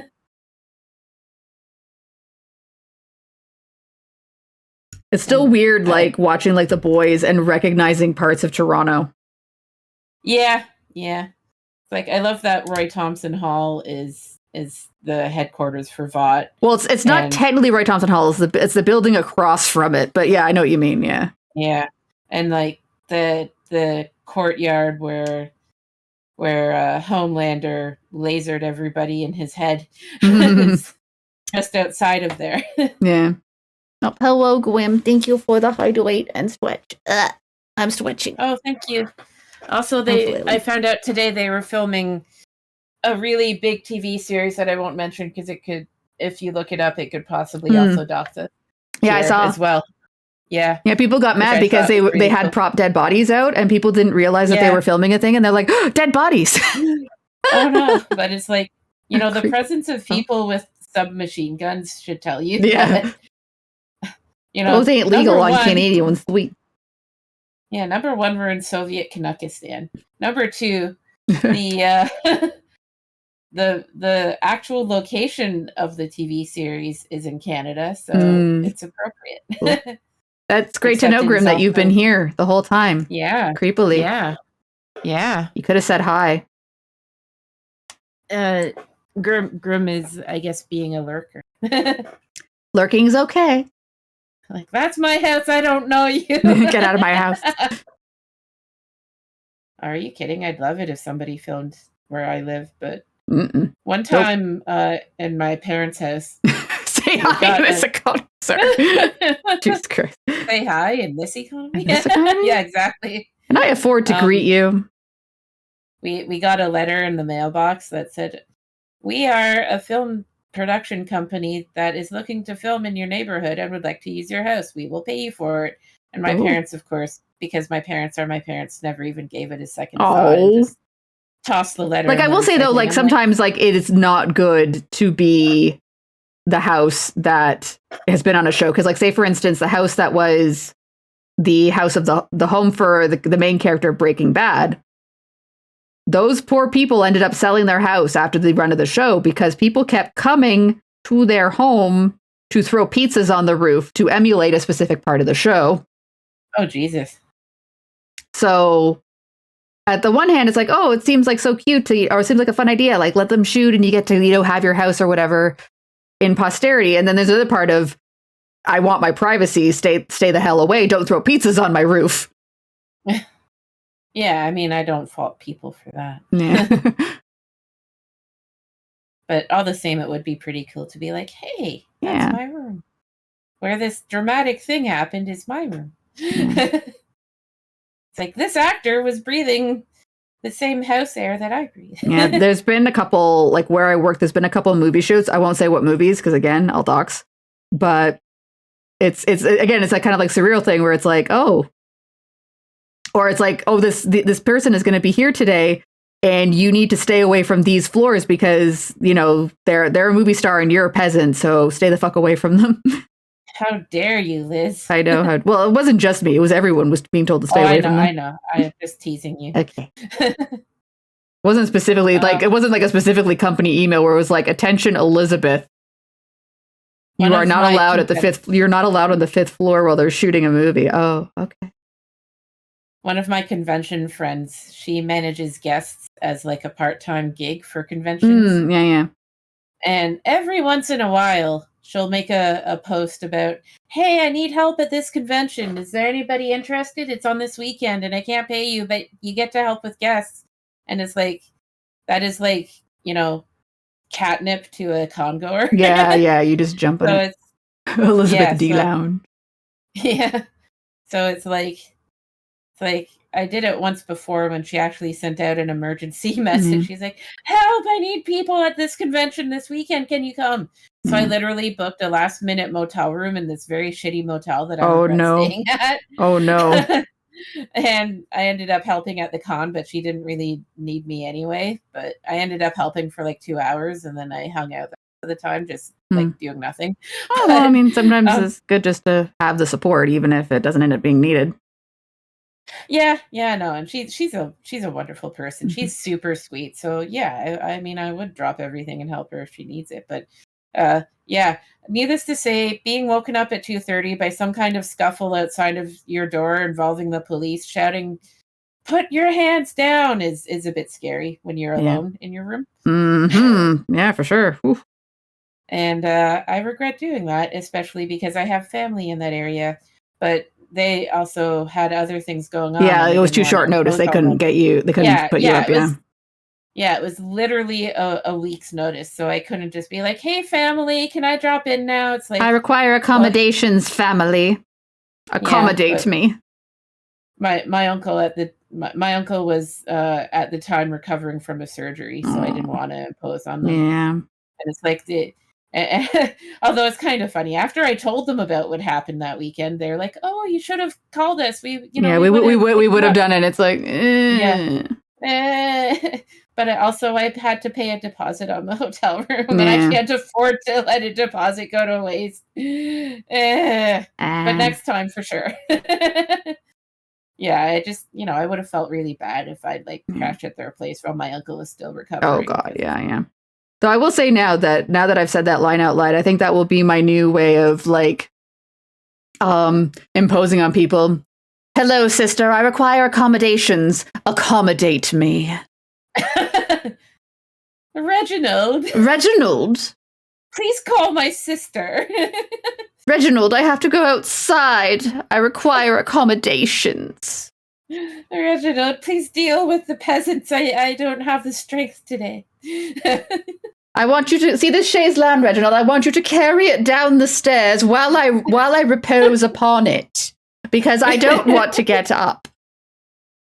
Also, could you bring me my tea? Don't spill the tea while you're carrying the chaise lounge. Please prepare my favorite tea. And have a thermos. I might want some tea to go. Oh boy, Reginald isn't paid enough. No, Reginald is not paid enough. Reginald, please inform the waitstaff to have dinner prepared precisely for 4 p.m. My stomach has already grumbled once, and I cannot bear it anymore.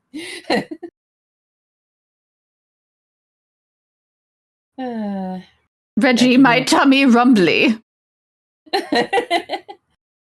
Yeah, Reginald needs more than 2 arms. Exactly. Yeah. Reginald needs to become an AdMech. No, I fully imagine that Reginald is some sort of like Cthulhu-style monster that is like, why haven't you eaten this woman? And it's like, I don't know, this is kind of fun. Yeah. I get a break from, like that guy, like the guy from Xanatos' butler, like that. Who turned out to be Puck. Spoilers for Gargoyles. Also, screw you, that show's like 30 years old. I just said the number out loud and I cried. Okay, anyways. You're Reginald. Please don't remind me of the passage of time. It gives me the vapors. Yes. Oh, good night, Licky Lock. Good night, Wiki. Well. Please get well soon. Why would you say that? I know. I'm sorry, Elendith. Horrifying.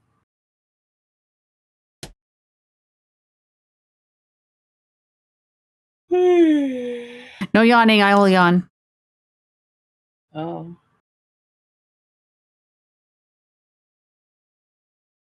I will impose my presence on your abode for a time of my choosing. Shade the sun and hoover the entree, and request the silence of your neighborlings for the following hour. If my delicate earsicles experience encumbrances, I shall away swiftly. Make haste. There we go. Is that sufficient? Was that sufficiently Dutchified? We'll start. See, the thing is, Star Wars came out before I was born, so I don't care. That one doesn't bother me. Now, if you tell me how old the Phantom Menace is, we might have words.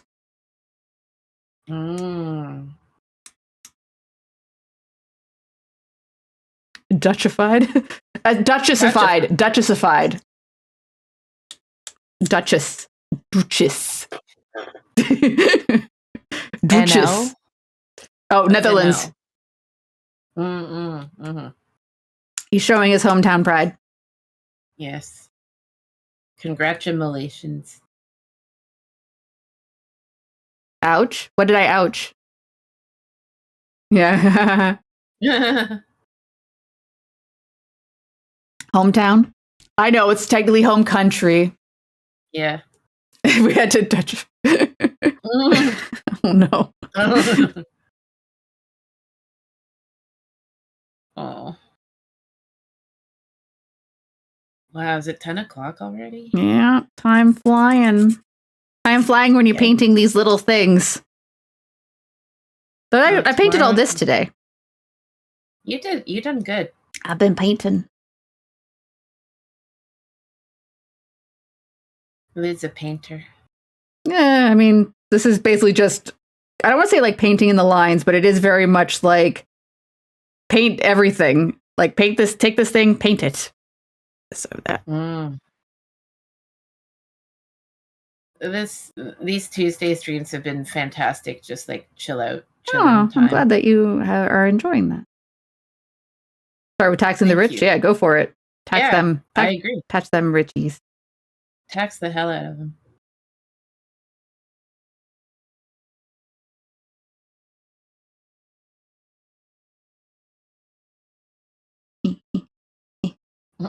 Kink. Pink. Kink.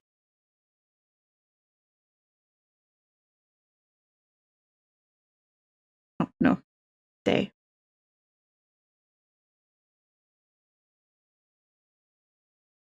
Are the gremlins still resting? I have not heard them, so I'm going to have to assume that.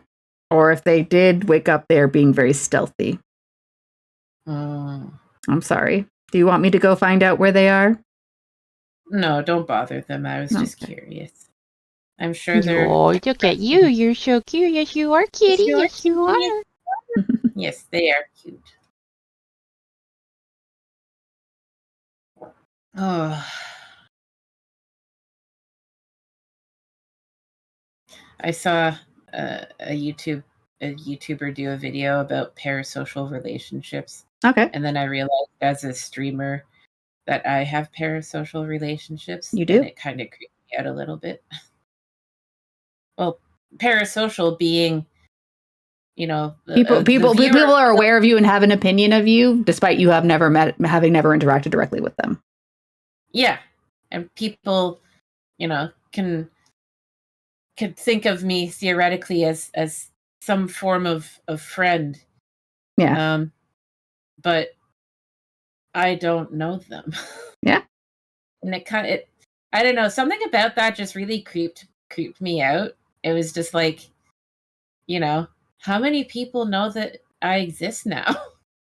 How many people? Well, I mean, to some degree, like that's always going to happen regardless. Because, like, say for instance, like there's probably people who I don't either remember or whatever who are like aware of the existence of Elizabeth, because it's like, oh, we had a class together back at university or whatever, and I made an impression on them, but they never made an impression on me for whatever reason. Like, not necessarily like bad or good, but just like, you know, oh, you lent me a pencil and I really appreciated you doing that and I remembered you. Whereas me, it's like I lend out pencils and I forget it 5 minutes later because I have the memory of a goldfish. Yeah. It's just, there was one briefly with me. What do you mean, Grim?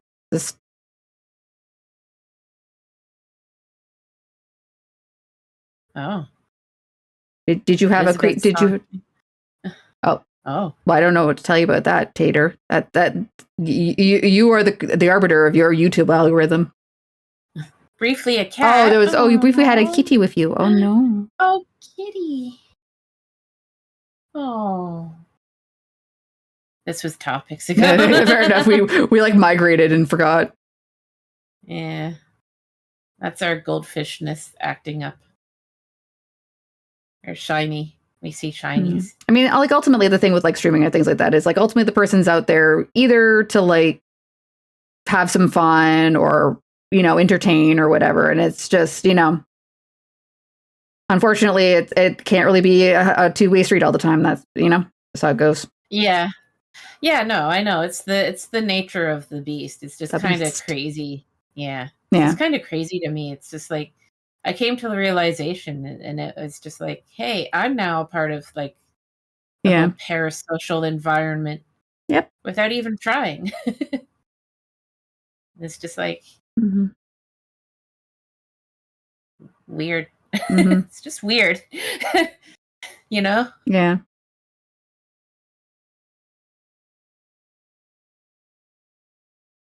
Anyway, I guess there's your dose of philosophy for today. What's new in Liz world? Not much. I was watching Devil May Cry, and then I got mad at it and I stopped watching. Oh no. Which is too bad. What made you mad? So I'm going to preface this. If you have any intention of watching the Devil May Cry anime, this is your warning to drop out. I'm about to do spoilers. Mute, okay. Or go get a coffee. Do you. And so here, how about I preface this conversation? What do you know about Devil May Cry, Sascha? Like just like broad terms. Like you don't have to like give me any plot about the details, but like can you give me some like main details about like things that you are aware for Devil May Cry? It's that dude with the two guns, like the ebony and ivory. Yeah, great. That's good. Right? Good job. And he wears like a trench coat, and he's a cool dude who doesn't afraid of anything. Yeah, there you go. Good. But I think that's good. And he fights and shoots up the demons, right? Yeah. So your expectation would be an anime would basically just be a fun shooty bang bang, right?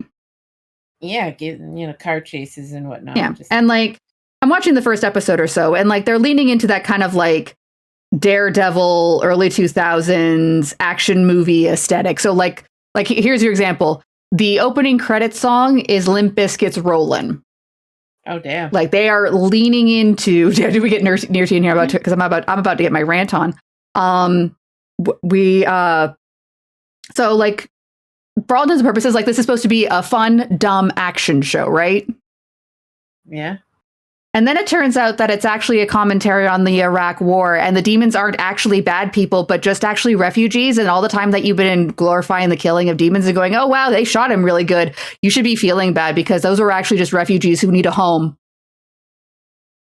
Oh, so just like that Black Mirror episode where the soldiers are like, yeah, we're killing bad guys. And then it turned out that the visor had been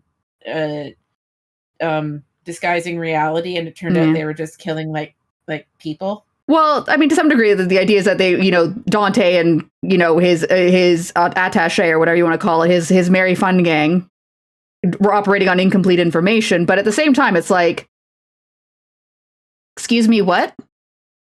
You do know you're adapting the game where the game that grades you on how good you kill stuff. Like you get a D. You get a D if you do bad combos, and you get an S if you do good combos. That is literally the mechanics of the game, and that's how you get the currency to level up the doobly doos to get better at the killing. And now we're going to have a statement on it. It's going to be the statement on the Iraq War, on Bush era politics. Bang, bang. Where's my shooty bang bang? Yeah, it's like I am here to watch shooty bang bang, and quippy one-liners voiced by Johnny Young Bosch. I am. Ooh. Yeah, it was. Dante was voiced by Johnny Young Bosch. It's like this, for all intents and purposes, should have been stupid, dumb fun. Yeah, give me stupid, dumb fun.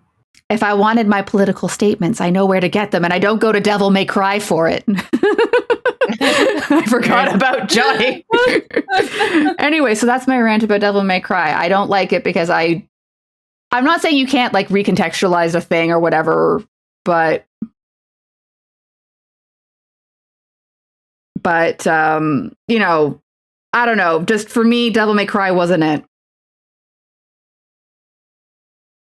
Anyway. Yeah, I mean, it does sort of lean into a giant, a more prominent argument in society where it's like let's put it this way: if you wanted to, you made my art political. Yeah, and it's like but all art is political. But it's like sometimes you just want 3D bang bang. But also sometimes the message doesn't suit the medium you pick. Like I would say, if Capcom wanted to do a statement on the Iraq War, they probably would have done better using Resident Evil as the backdrop than they would have using Devil May Cry.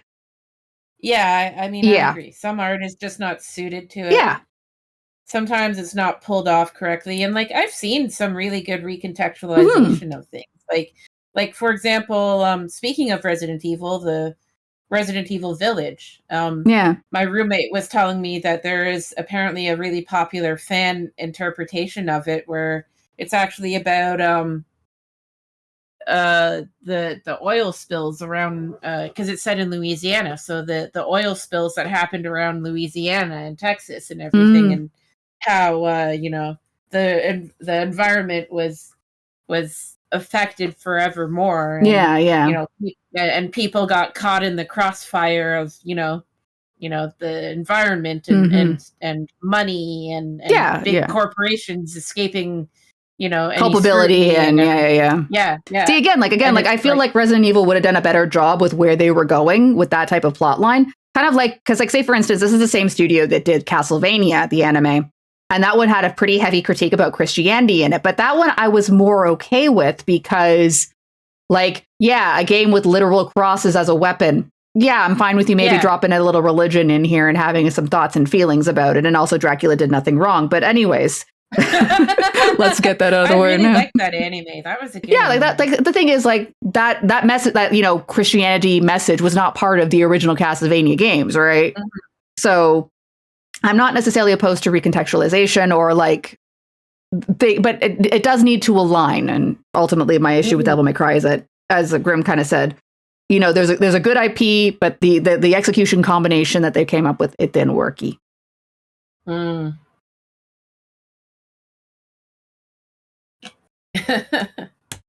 Agreed, Teacup. It's very true.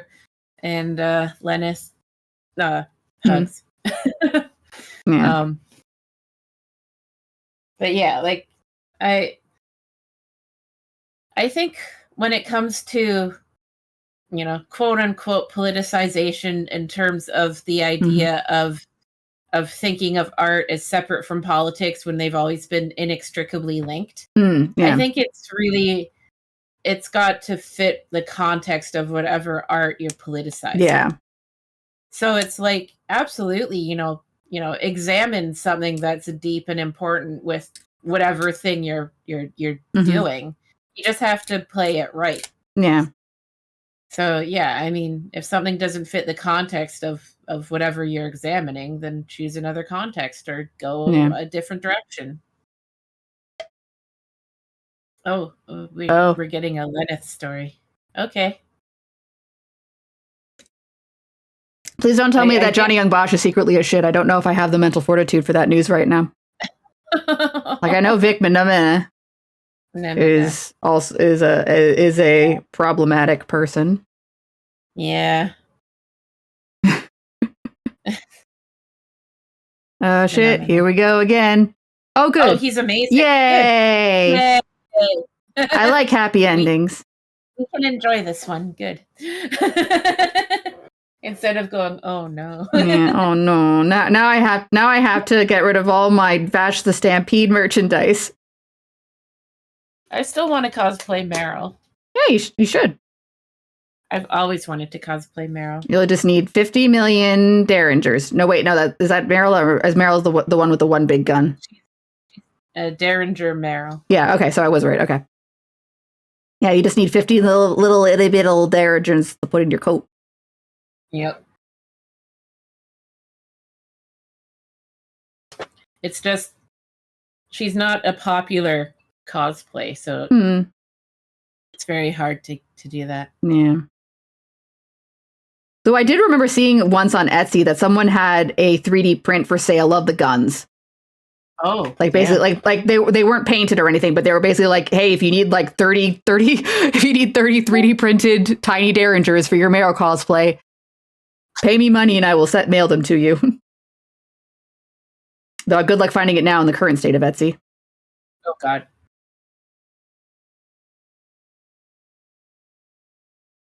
The state of the Etsy. Sorry, go ahead. No, I was just saying I know people with 3D printers, but they all live like 10 years away. Yeah. And I don't talk with them regularly, so... Yeah, then you're that asshole that's like, hi, I haven't spoken to you in 6 months. Would you print something for me? Yeah. I mean, I know the local library has them, but you also need to pay. Yeah. And which makes sense. The library doesn't have free resources. Yeah, and 3D printing takes time. And money. Yeah, it's and like even if it's resin or filament, it still ain't. It's cheaper than some things, but it's not free either. Yeah. And if you misprint, oh boy. Yeah. I mean, okay. If you are absolutely serious about this, I need to get snowtrooper costume parts. So, if you want to print me out some snowtrooper costume parts, please send me a message and we can discuss this, because if you're absolutely serious, it would save me a buttload of money. And also if you could finish them for me. But that's something else. But at the very least, if I could get those parts, because it saves me from ordering the parts from England one at a time and taking like 10 years to assemble this costume. So, at the very least, if you could like print and assemble, then you would be like a costume savior.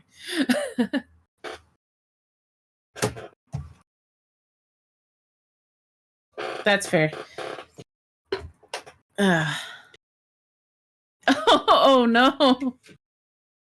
All right, here. So, okay, so what's his name? So Johnny had a band. Okay, we're hanging out in the green room. Yeah, green room was where the guests are hanging out and all that stuff.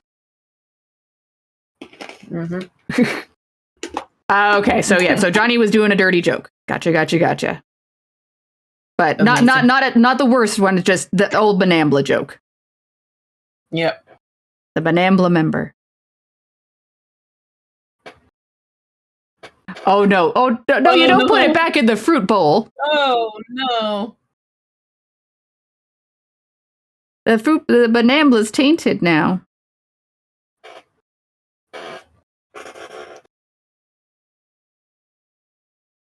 Oh, and yes, I see your message about guiding the raid to Fuji.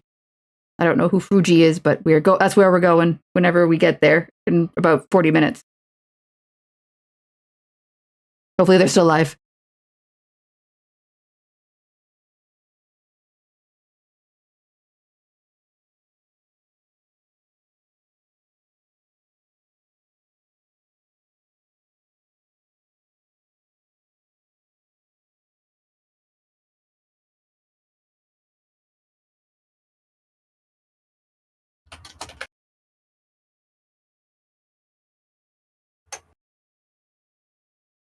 Oh no, he ate the Banambla.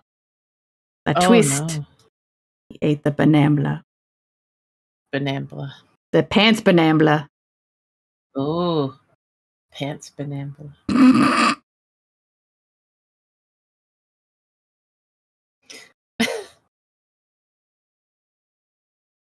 Yeah, sure, go for it. Yeah, sure, man. I will say, I mean, the banana, I'm assuming, was still sheathed, so unless he ate the sheath. That's what I'm calling the banana peel now. I call it the sheath. Oh. Because I forgot what the word peel was. Oh. Oh, no. Oh. Oh, dear.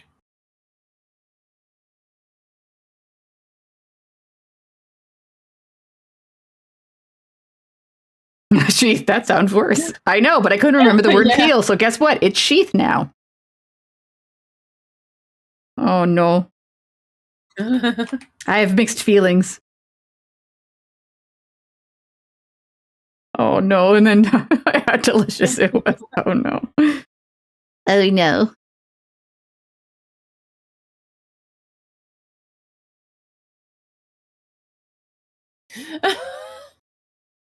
Oh, my God. Oh, my God. Well, of course, at a certain point, you're like, I can't reveal this information. This goes to the grave with me. Yeah. Dick banana. I understand. All right.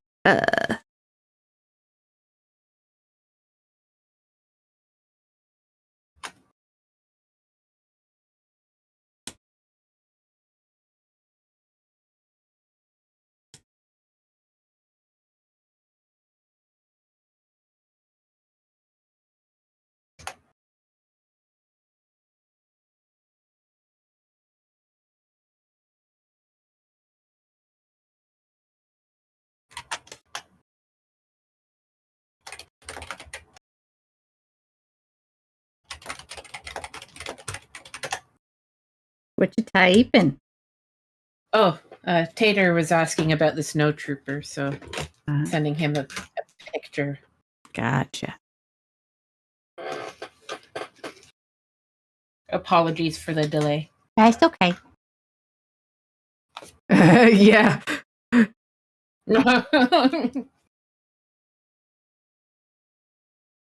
I will say, like, with stuff like the Vic Minganinga or whatever, I forget how you pronounce his last name. My understanding is, like, with a lot of stuff like that, like, and like other people have been similarly outed for being, the nicest word I will say is problematic. Is usually people in the know a long time, because, like, say for instance, like, let's, like, talking about, like, say for instance, like Harvey Weinstein. People knew. People in the industry knew. Like, hell, even, like, people were pointing at jokes that Seth MacFarlane made on Family Guy, because it was kind of an open secret that he was a piece of shit. Yep. So I wouldn't be surprised if people had some understanding that he was not a, that there was some stories orbiting him, probably. I don't know. Yeah.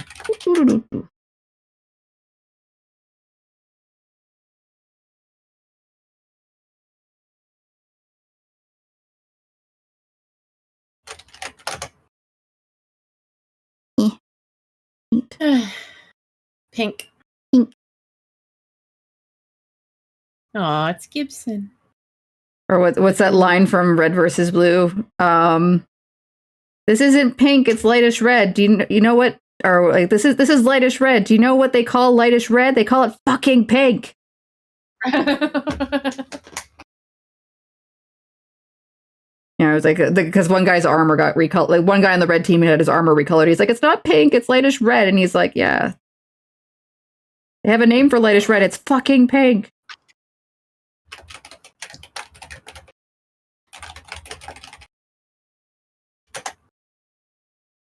Oh no. Why are you and Carl laughing? What happened?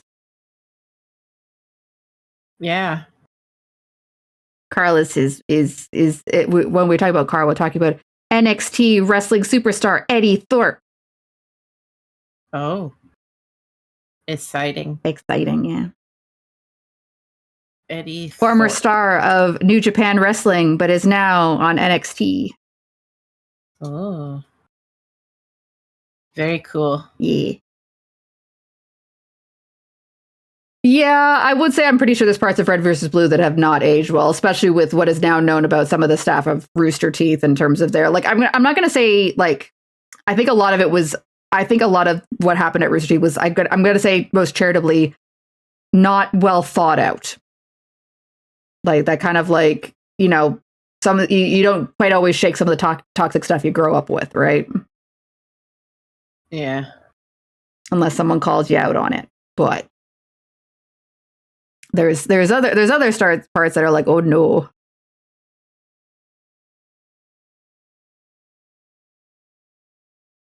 I always found it a bit surreal to find that one of the members of the Rooster Teeth studio was Misha Burton, like the son of LeVar Burton, or not the son, the daughter of LeVar Burton. Why, I don't know why I said son. Oh, that's cool. Oh, Carl's on here to make a challenge for a title. Oh, that is good. Ooh, that's good. Nice. That's good. Yeah. I appreciate. Well done, Carl.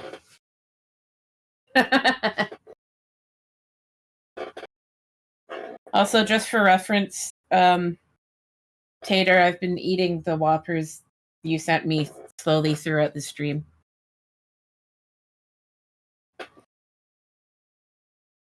Man, I've been getting a lot of Sloan today on my playlist. I'm not complaining, but yeah, Sloan is good. Sloan's good. I'm not complaining. That's one band I'd like to see live that I haven't been able to see live yet.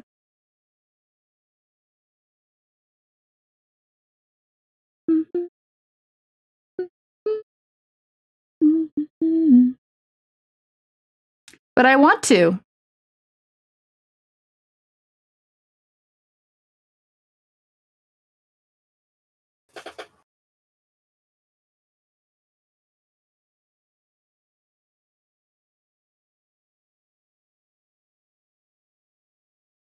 Liz, How else do I demonstrate that I'm an Eddie Thorpe super fan?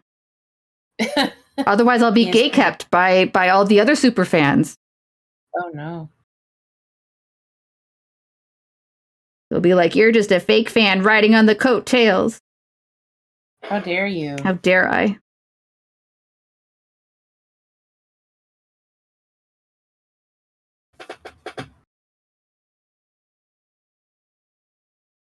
So speaking a bit of that, what fantasy matches would you like to see on the Dungeon Lounge if we did another wrestling thing? Me? Yeah. Oh. Who do you want to see fight? That's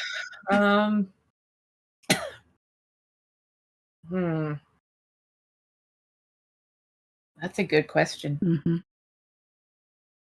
I mean, The Witcher versus Magneto? I mean, that is possible.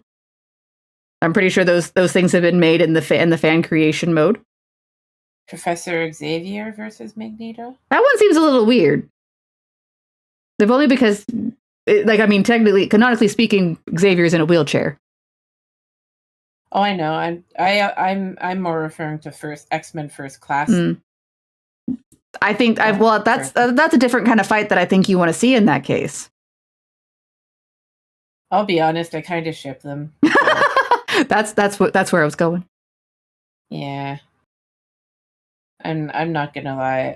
I'm unabashedly a shipper of First Class variants of Charles and Eric, because goddamn Fassi made Magneto hot.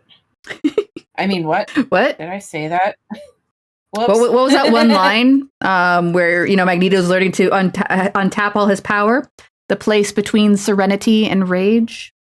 Oh, that scene. Sorry. Oh, that scene did things to me, Elizabeth. Teacup versus tea kettles. Porcelain bash mash. Oh no. Oh no. But the thing is, why would they be fighting? It's got to be. They can't just have them in the ring fighting for no reason. My cannon would be shattered. Okay, what about Captain America versus Deadpool? That is probably also doable within the fan mods.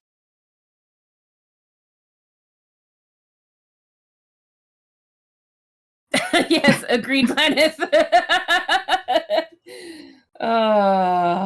Yeah, completely. Yep. Lenith and I identify at a base molecular level on that one. Well, these little pink things are going to be the end of me. I've already painted. I've painted 4. I'm on the 5th, and I'm just over halfway now. There's still so many more pink things. Sorry. Pink. Bitch. Pink.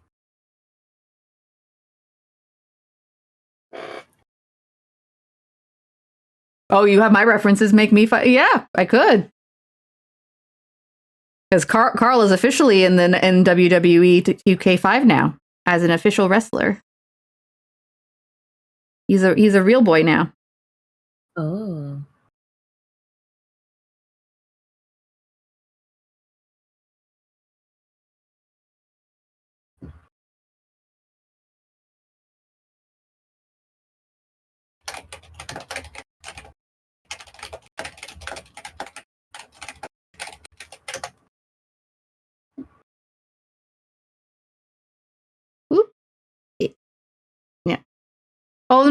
they give him bad stats? Oh, you can fix. We have to fix that. His stats should be 100 and everything.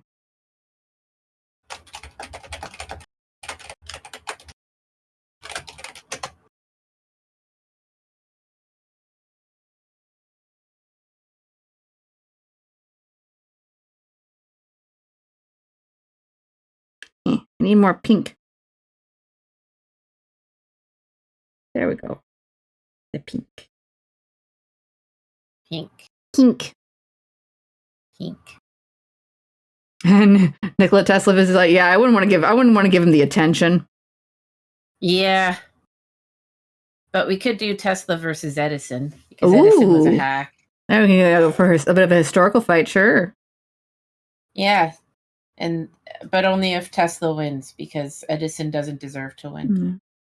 Well, I mean, it's not like wrestling can be rigged or have predetermined outcomes or anything. Well, perhaps we could predetermine this outcome. What was I going to say? A second. We could also have the rematch of Blumpy and Frog Detective. Oh, the Sun v Sun. Yeah. Sun v Sun.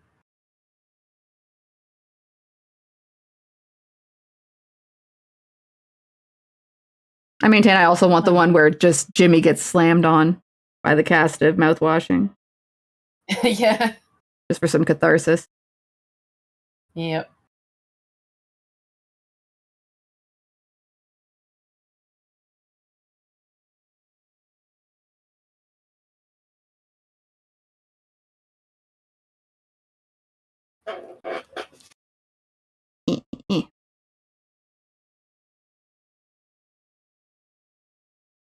Yeah. Grim also had the Tesla versus Edison fight. Yeah.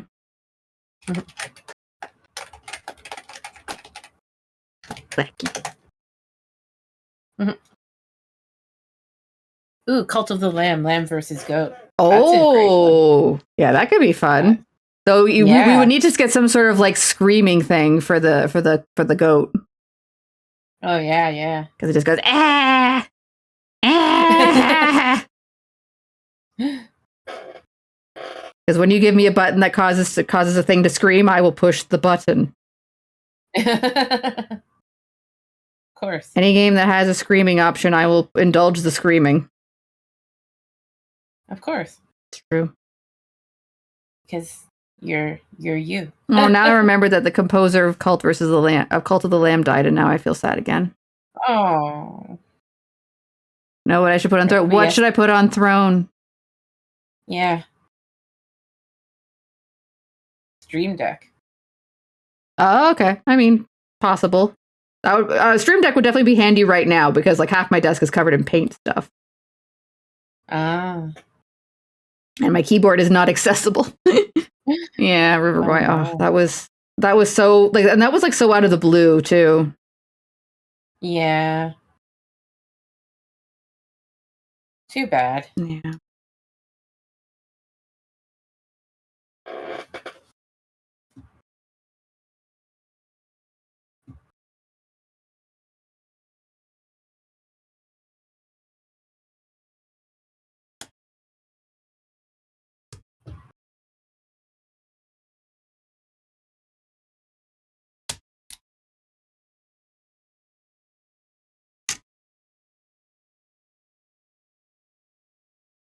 Sorry, just.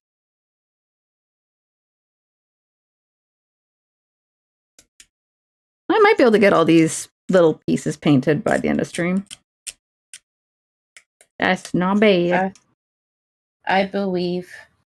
No, you don't. It don't have to.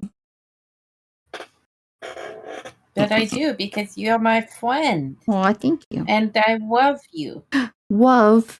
Love is stronger than love. Because it is W. Love. Mm-hmm. It is double V. Love. This concept of love confuses and infuriates. Sorry. Sorry. No, boo. No, boo. No, boo.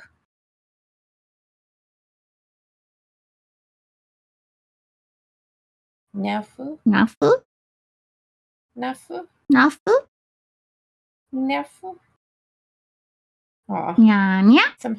Oh, now I've got They're that. so cute.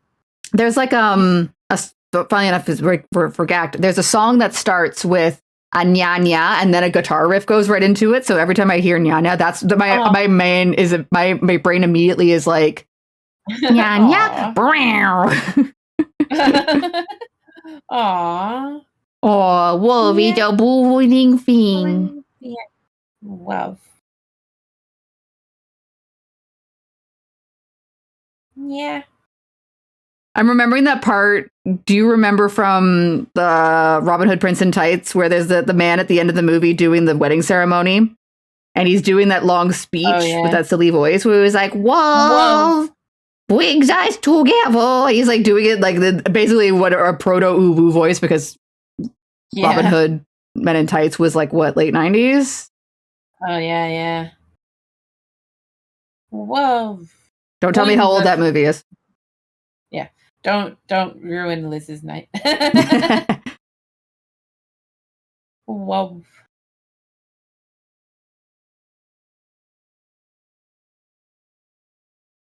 Nyan Cat. Yeah. Nyan Cat. I mean, Nyan Cat is pretty classic. It's true. Also, don't tell me how old now Nyan Cat is. Because I know that's pre-COVID. Oh, no. I don't need a number for that. Liz's night is already ruined. Yeah.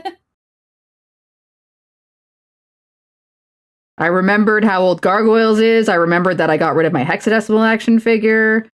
Like, what am I even living for at this point?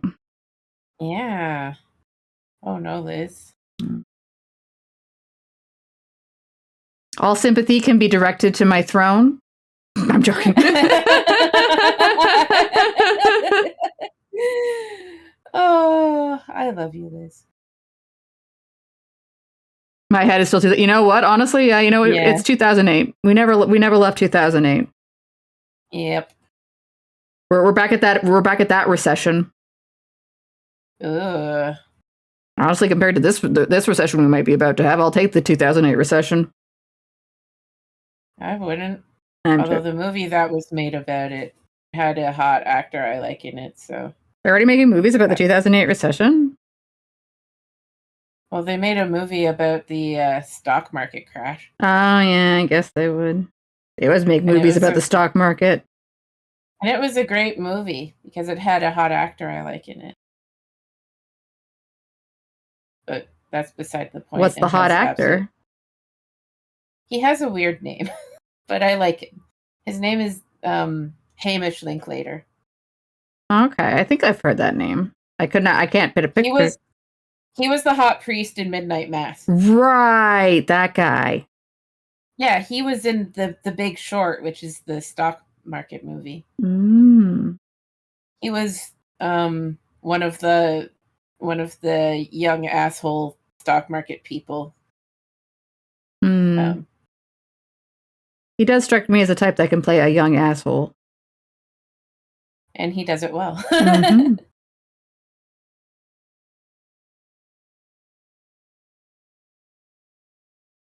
So that's a thing. Mm.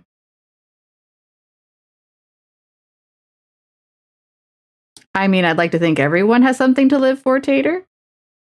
Yeah. Even if only the thing is gummies. Or a pet. Mm-hmm. Aw, Yuki's on the couch again. No. Not bearing food, though, right? Hopefully not. Not that I can see. Okay, it doesn't mean it's not there. Just because I'm not perceiving it doesn't mean it hasn't happened. Oh. Yuki. Aw. She has the cutest little puppy face, even if she's technically a year old now. No. Well, what is it? Like all doggos are puppers? Yeah. All doggos are puppers, and all puppers are doggos. Pupper is a term. I live sushi roll to sushi roll. Oh no. Oh no. The time between sushi rolls becomes too long. Room is not long for this world. Yep.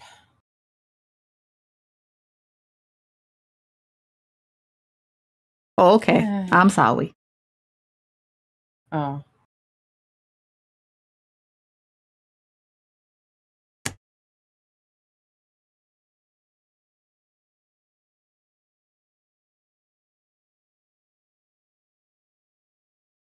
Where are you stuck? There you stuck.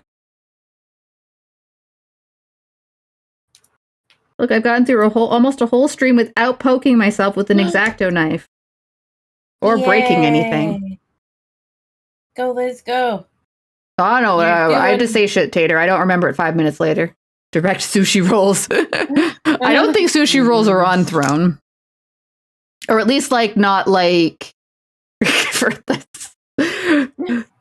Now, I could see, like, say, for instance, like those things that aren't really sushi, but they call them sushi, like candy sushi, where it's like, oh, instead of like rice, it's like Rice Krispie squares are the base, and then like fruit roll-ups are like the like seaweed replacement and stuff like that. And then like you put your shark gummy on top, and then it's like, oh, look, now it's a nigiri made of candy. You just want candy now, don't you? Yeah, but I also want pizza and a burger. The needs of Sascha are manifold and complex. Yes. That's okay. I did go grocery shopping today, and I picked up stuff to make tacos. Ooh. All right. I have a question for you. It's an important question. Has it been long enough from the fried chickening stream that you're willing to have fried chicken again, or is it still too soon? Liz, I will always eat fried chicken. Oh, fair enough. Okay. I have no restrictions. If you ever want to provide me with the fried chicken and not impact my bank account in any way, I will never say no. Well, yeah, Tater, you made suggestions and I considered them, and the ones that I agreed with, I put on my throne. Like that's how Throne worky. Also, yeah, I mean, I'm totally down for a candy rating stream. Yeah. Like the thing is, like, yeah, candy company, I would totally sponsor the shit out of you if you were like, promote my gummy sushi. The thing is, gummy sushi is a thing. It is a legit thing. Yeah. Also, just so you know, Liz, it's like 11:45. Yep, I see. Okay. So I may not get through all these parts today, but that's okay. There's always next week.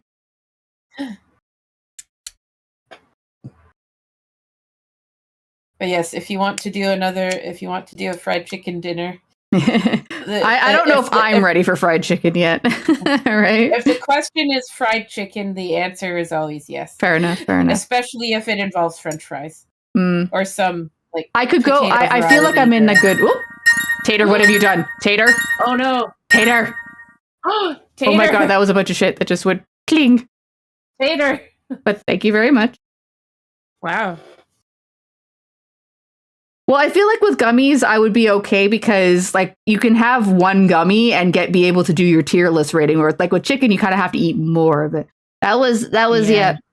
But well, I'm about to say it was you. It credits who did it.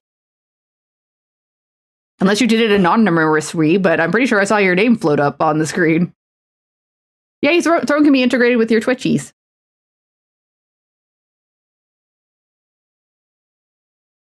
Or not with Twitch, with OBS. No, it's been around for like a year. I'm the type of person who like sets my OBS up once and then forgets about it for 3 million years.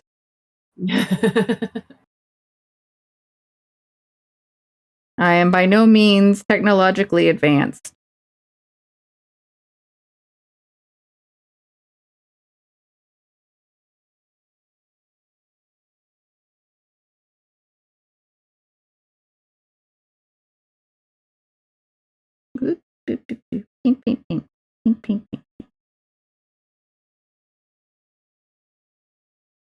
No, it's because I read my screen, Tater. How dare you assume that I assume? Yeah. But also thank you very much.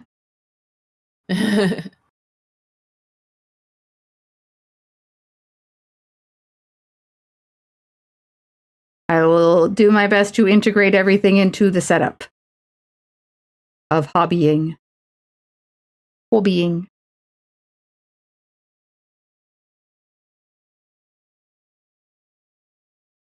Oh, lighting, what are you doing? Uh-oh. No, it's just for some reason it's like the lighting isn't changing on my lamp, so I think it's just the camera's picking it up funny. Oh. Because I heard a bling and then Tater, what did you? Yeah, there might have been a delay, but yeah. But also, like, given the context of the scenario, Tater, like you were kind of broadcasting you were going to do something. I do know a tattooist in Toronto because he's a 501st friend. Oh yeah, but he would be a bit of a drive. Yeah, but he's a really, really nice, super sweet, super cool guy. So it would depend on how far you want to travel for it. But and then travel back wounded. Yeah.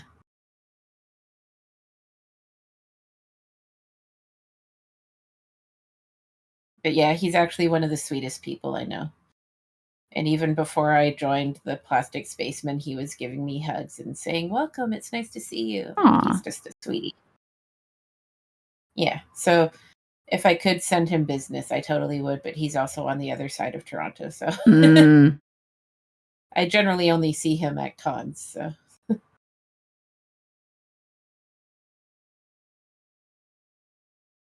3D printy toothbrush. Like, are the bristles a part of the 3D print? Like, that seems... Huh. Oh.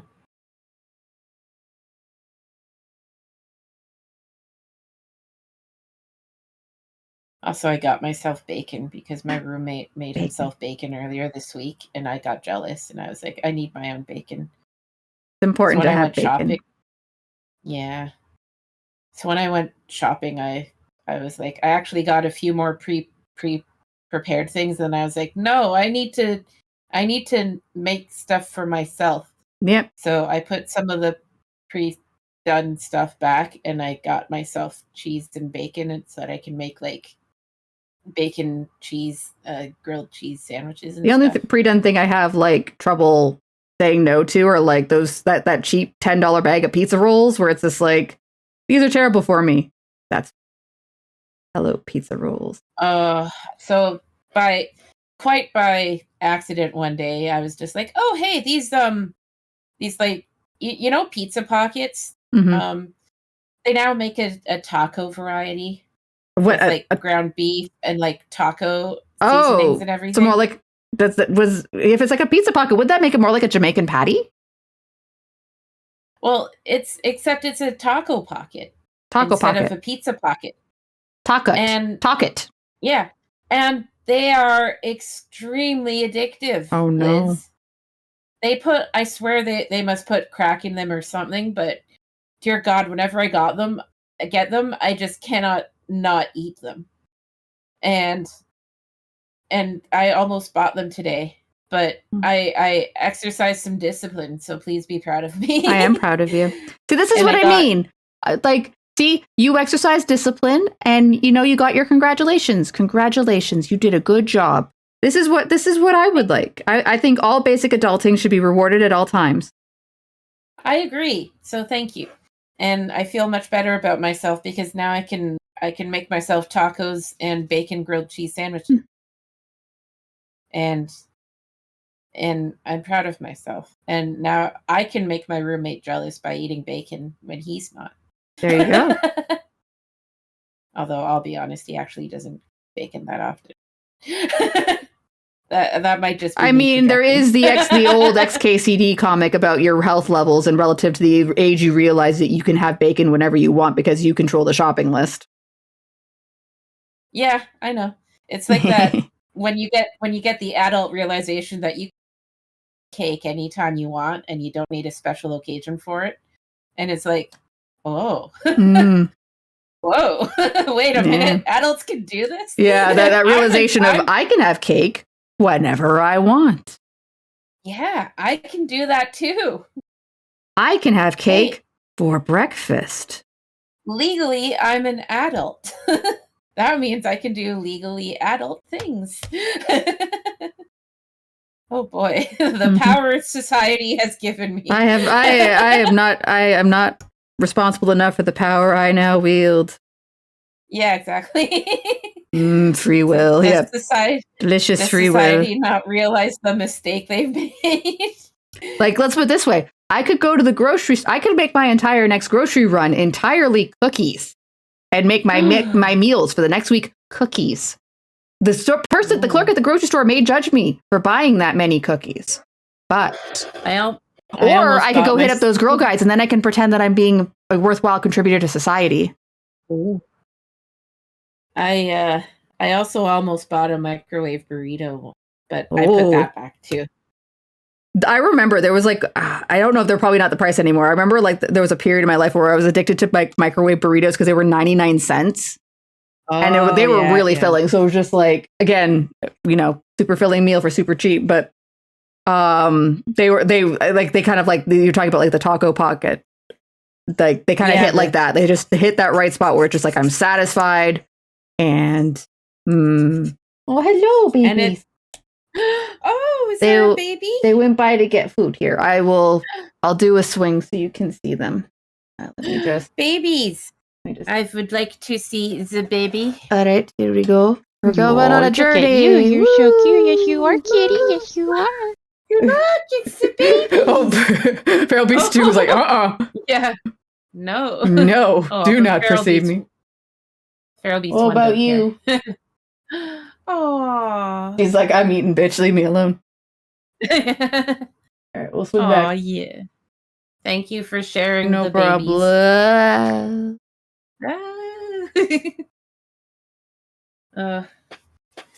So it's like almost 11 o'clock. Yeah, I just got this thing to paint, and then we can go. Okay.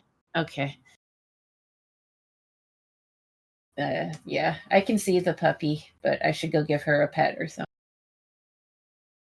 She's just sitting forlornly on the couch. Oh yeah, inflation hits all. There's no longer the 99-cent burritos. Yeah. The only place now where you can get cheaps, the only place now that has not fallen to inflation is the $1.50 hot dog at Costco.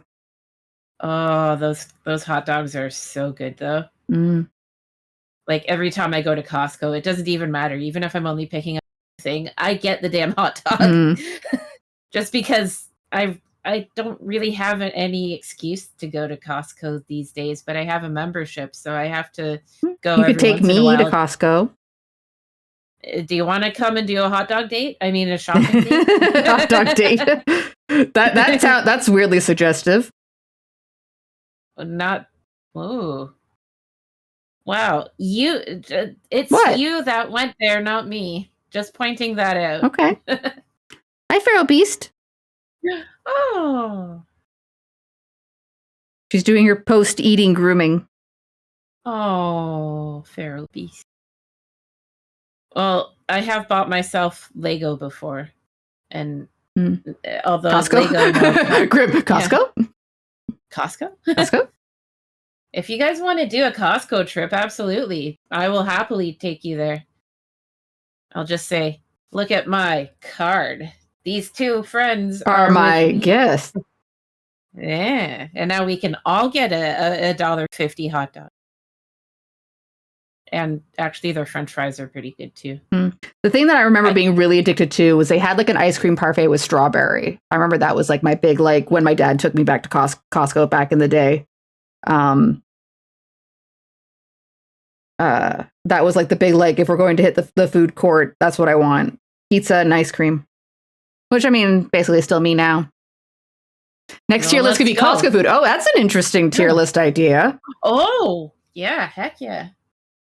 You can present that to Flora. There's a Costco right next to me. Get a bunch of Costco food and rate it.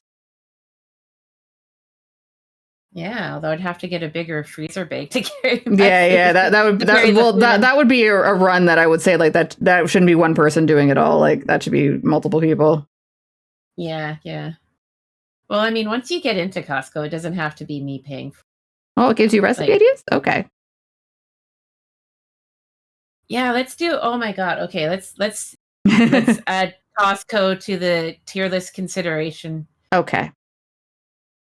Because their hot dogs are amazing, and I would just eat one because I like them.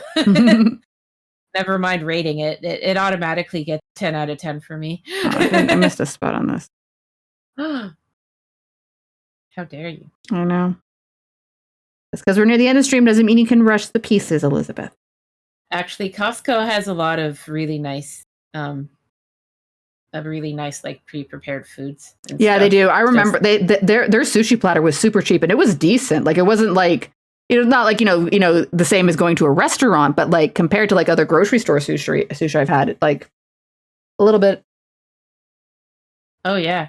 Well, like for my nephew's 4th birthday party, my sister and brother-in-law, they got this absolutely massive, gigantic. Oh, I've seen those. Cake. My sister got one for my nephew Kieran.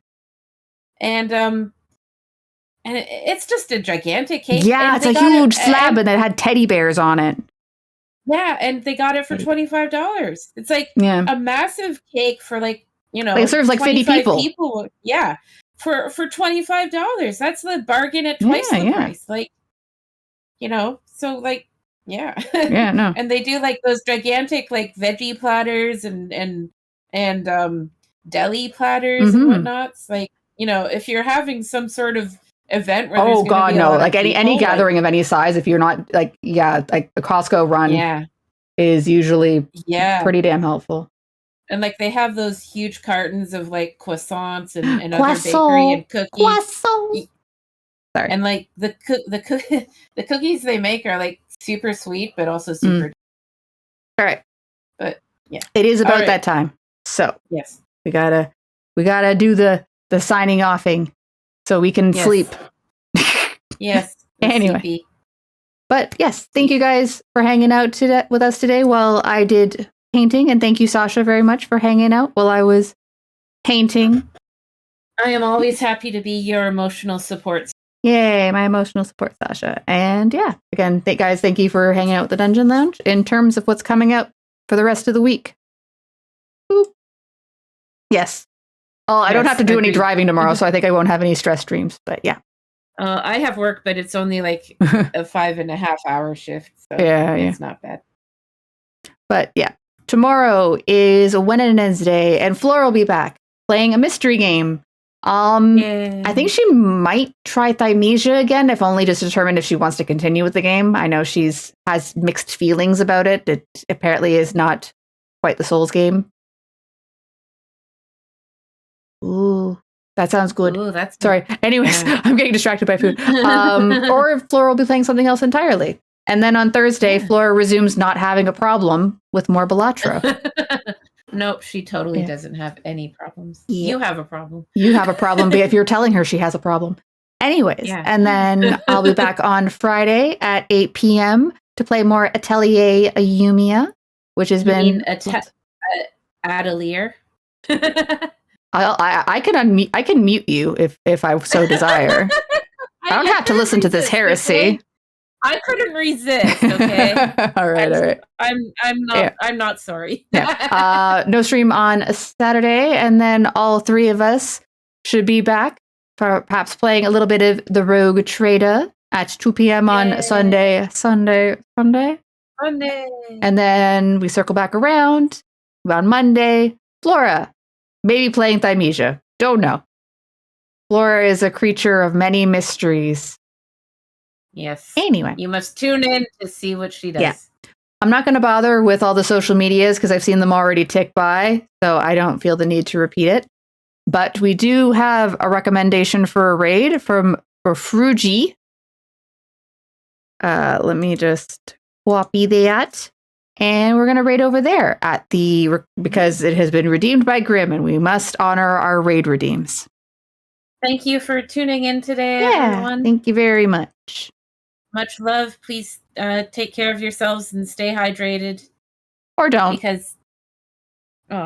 Or don't, but you should because it's good for you. All right. Looks like Fuji's doing... they're teaching... they're doing it looks like some wrestling stuff in preparation for... they're discussing WrestleMania 41, the card. I see. I see. All right, well, we'll get that raid going. So if you care at all about wrestling and John Cena now being a heel, you can hang out. He's a heel? He's a heel now. He's evil. He can't be. He's such a good guy. Nope, he's heel now. He called the audience toxic and he broke up with them. No. Yeah. Oh no. And he insulted a child. Oh no. Anyway. That's not nice. No. Anyways, Sorry. we're going to do the raid now. Good night, everyone. Good night, everyone. Love you.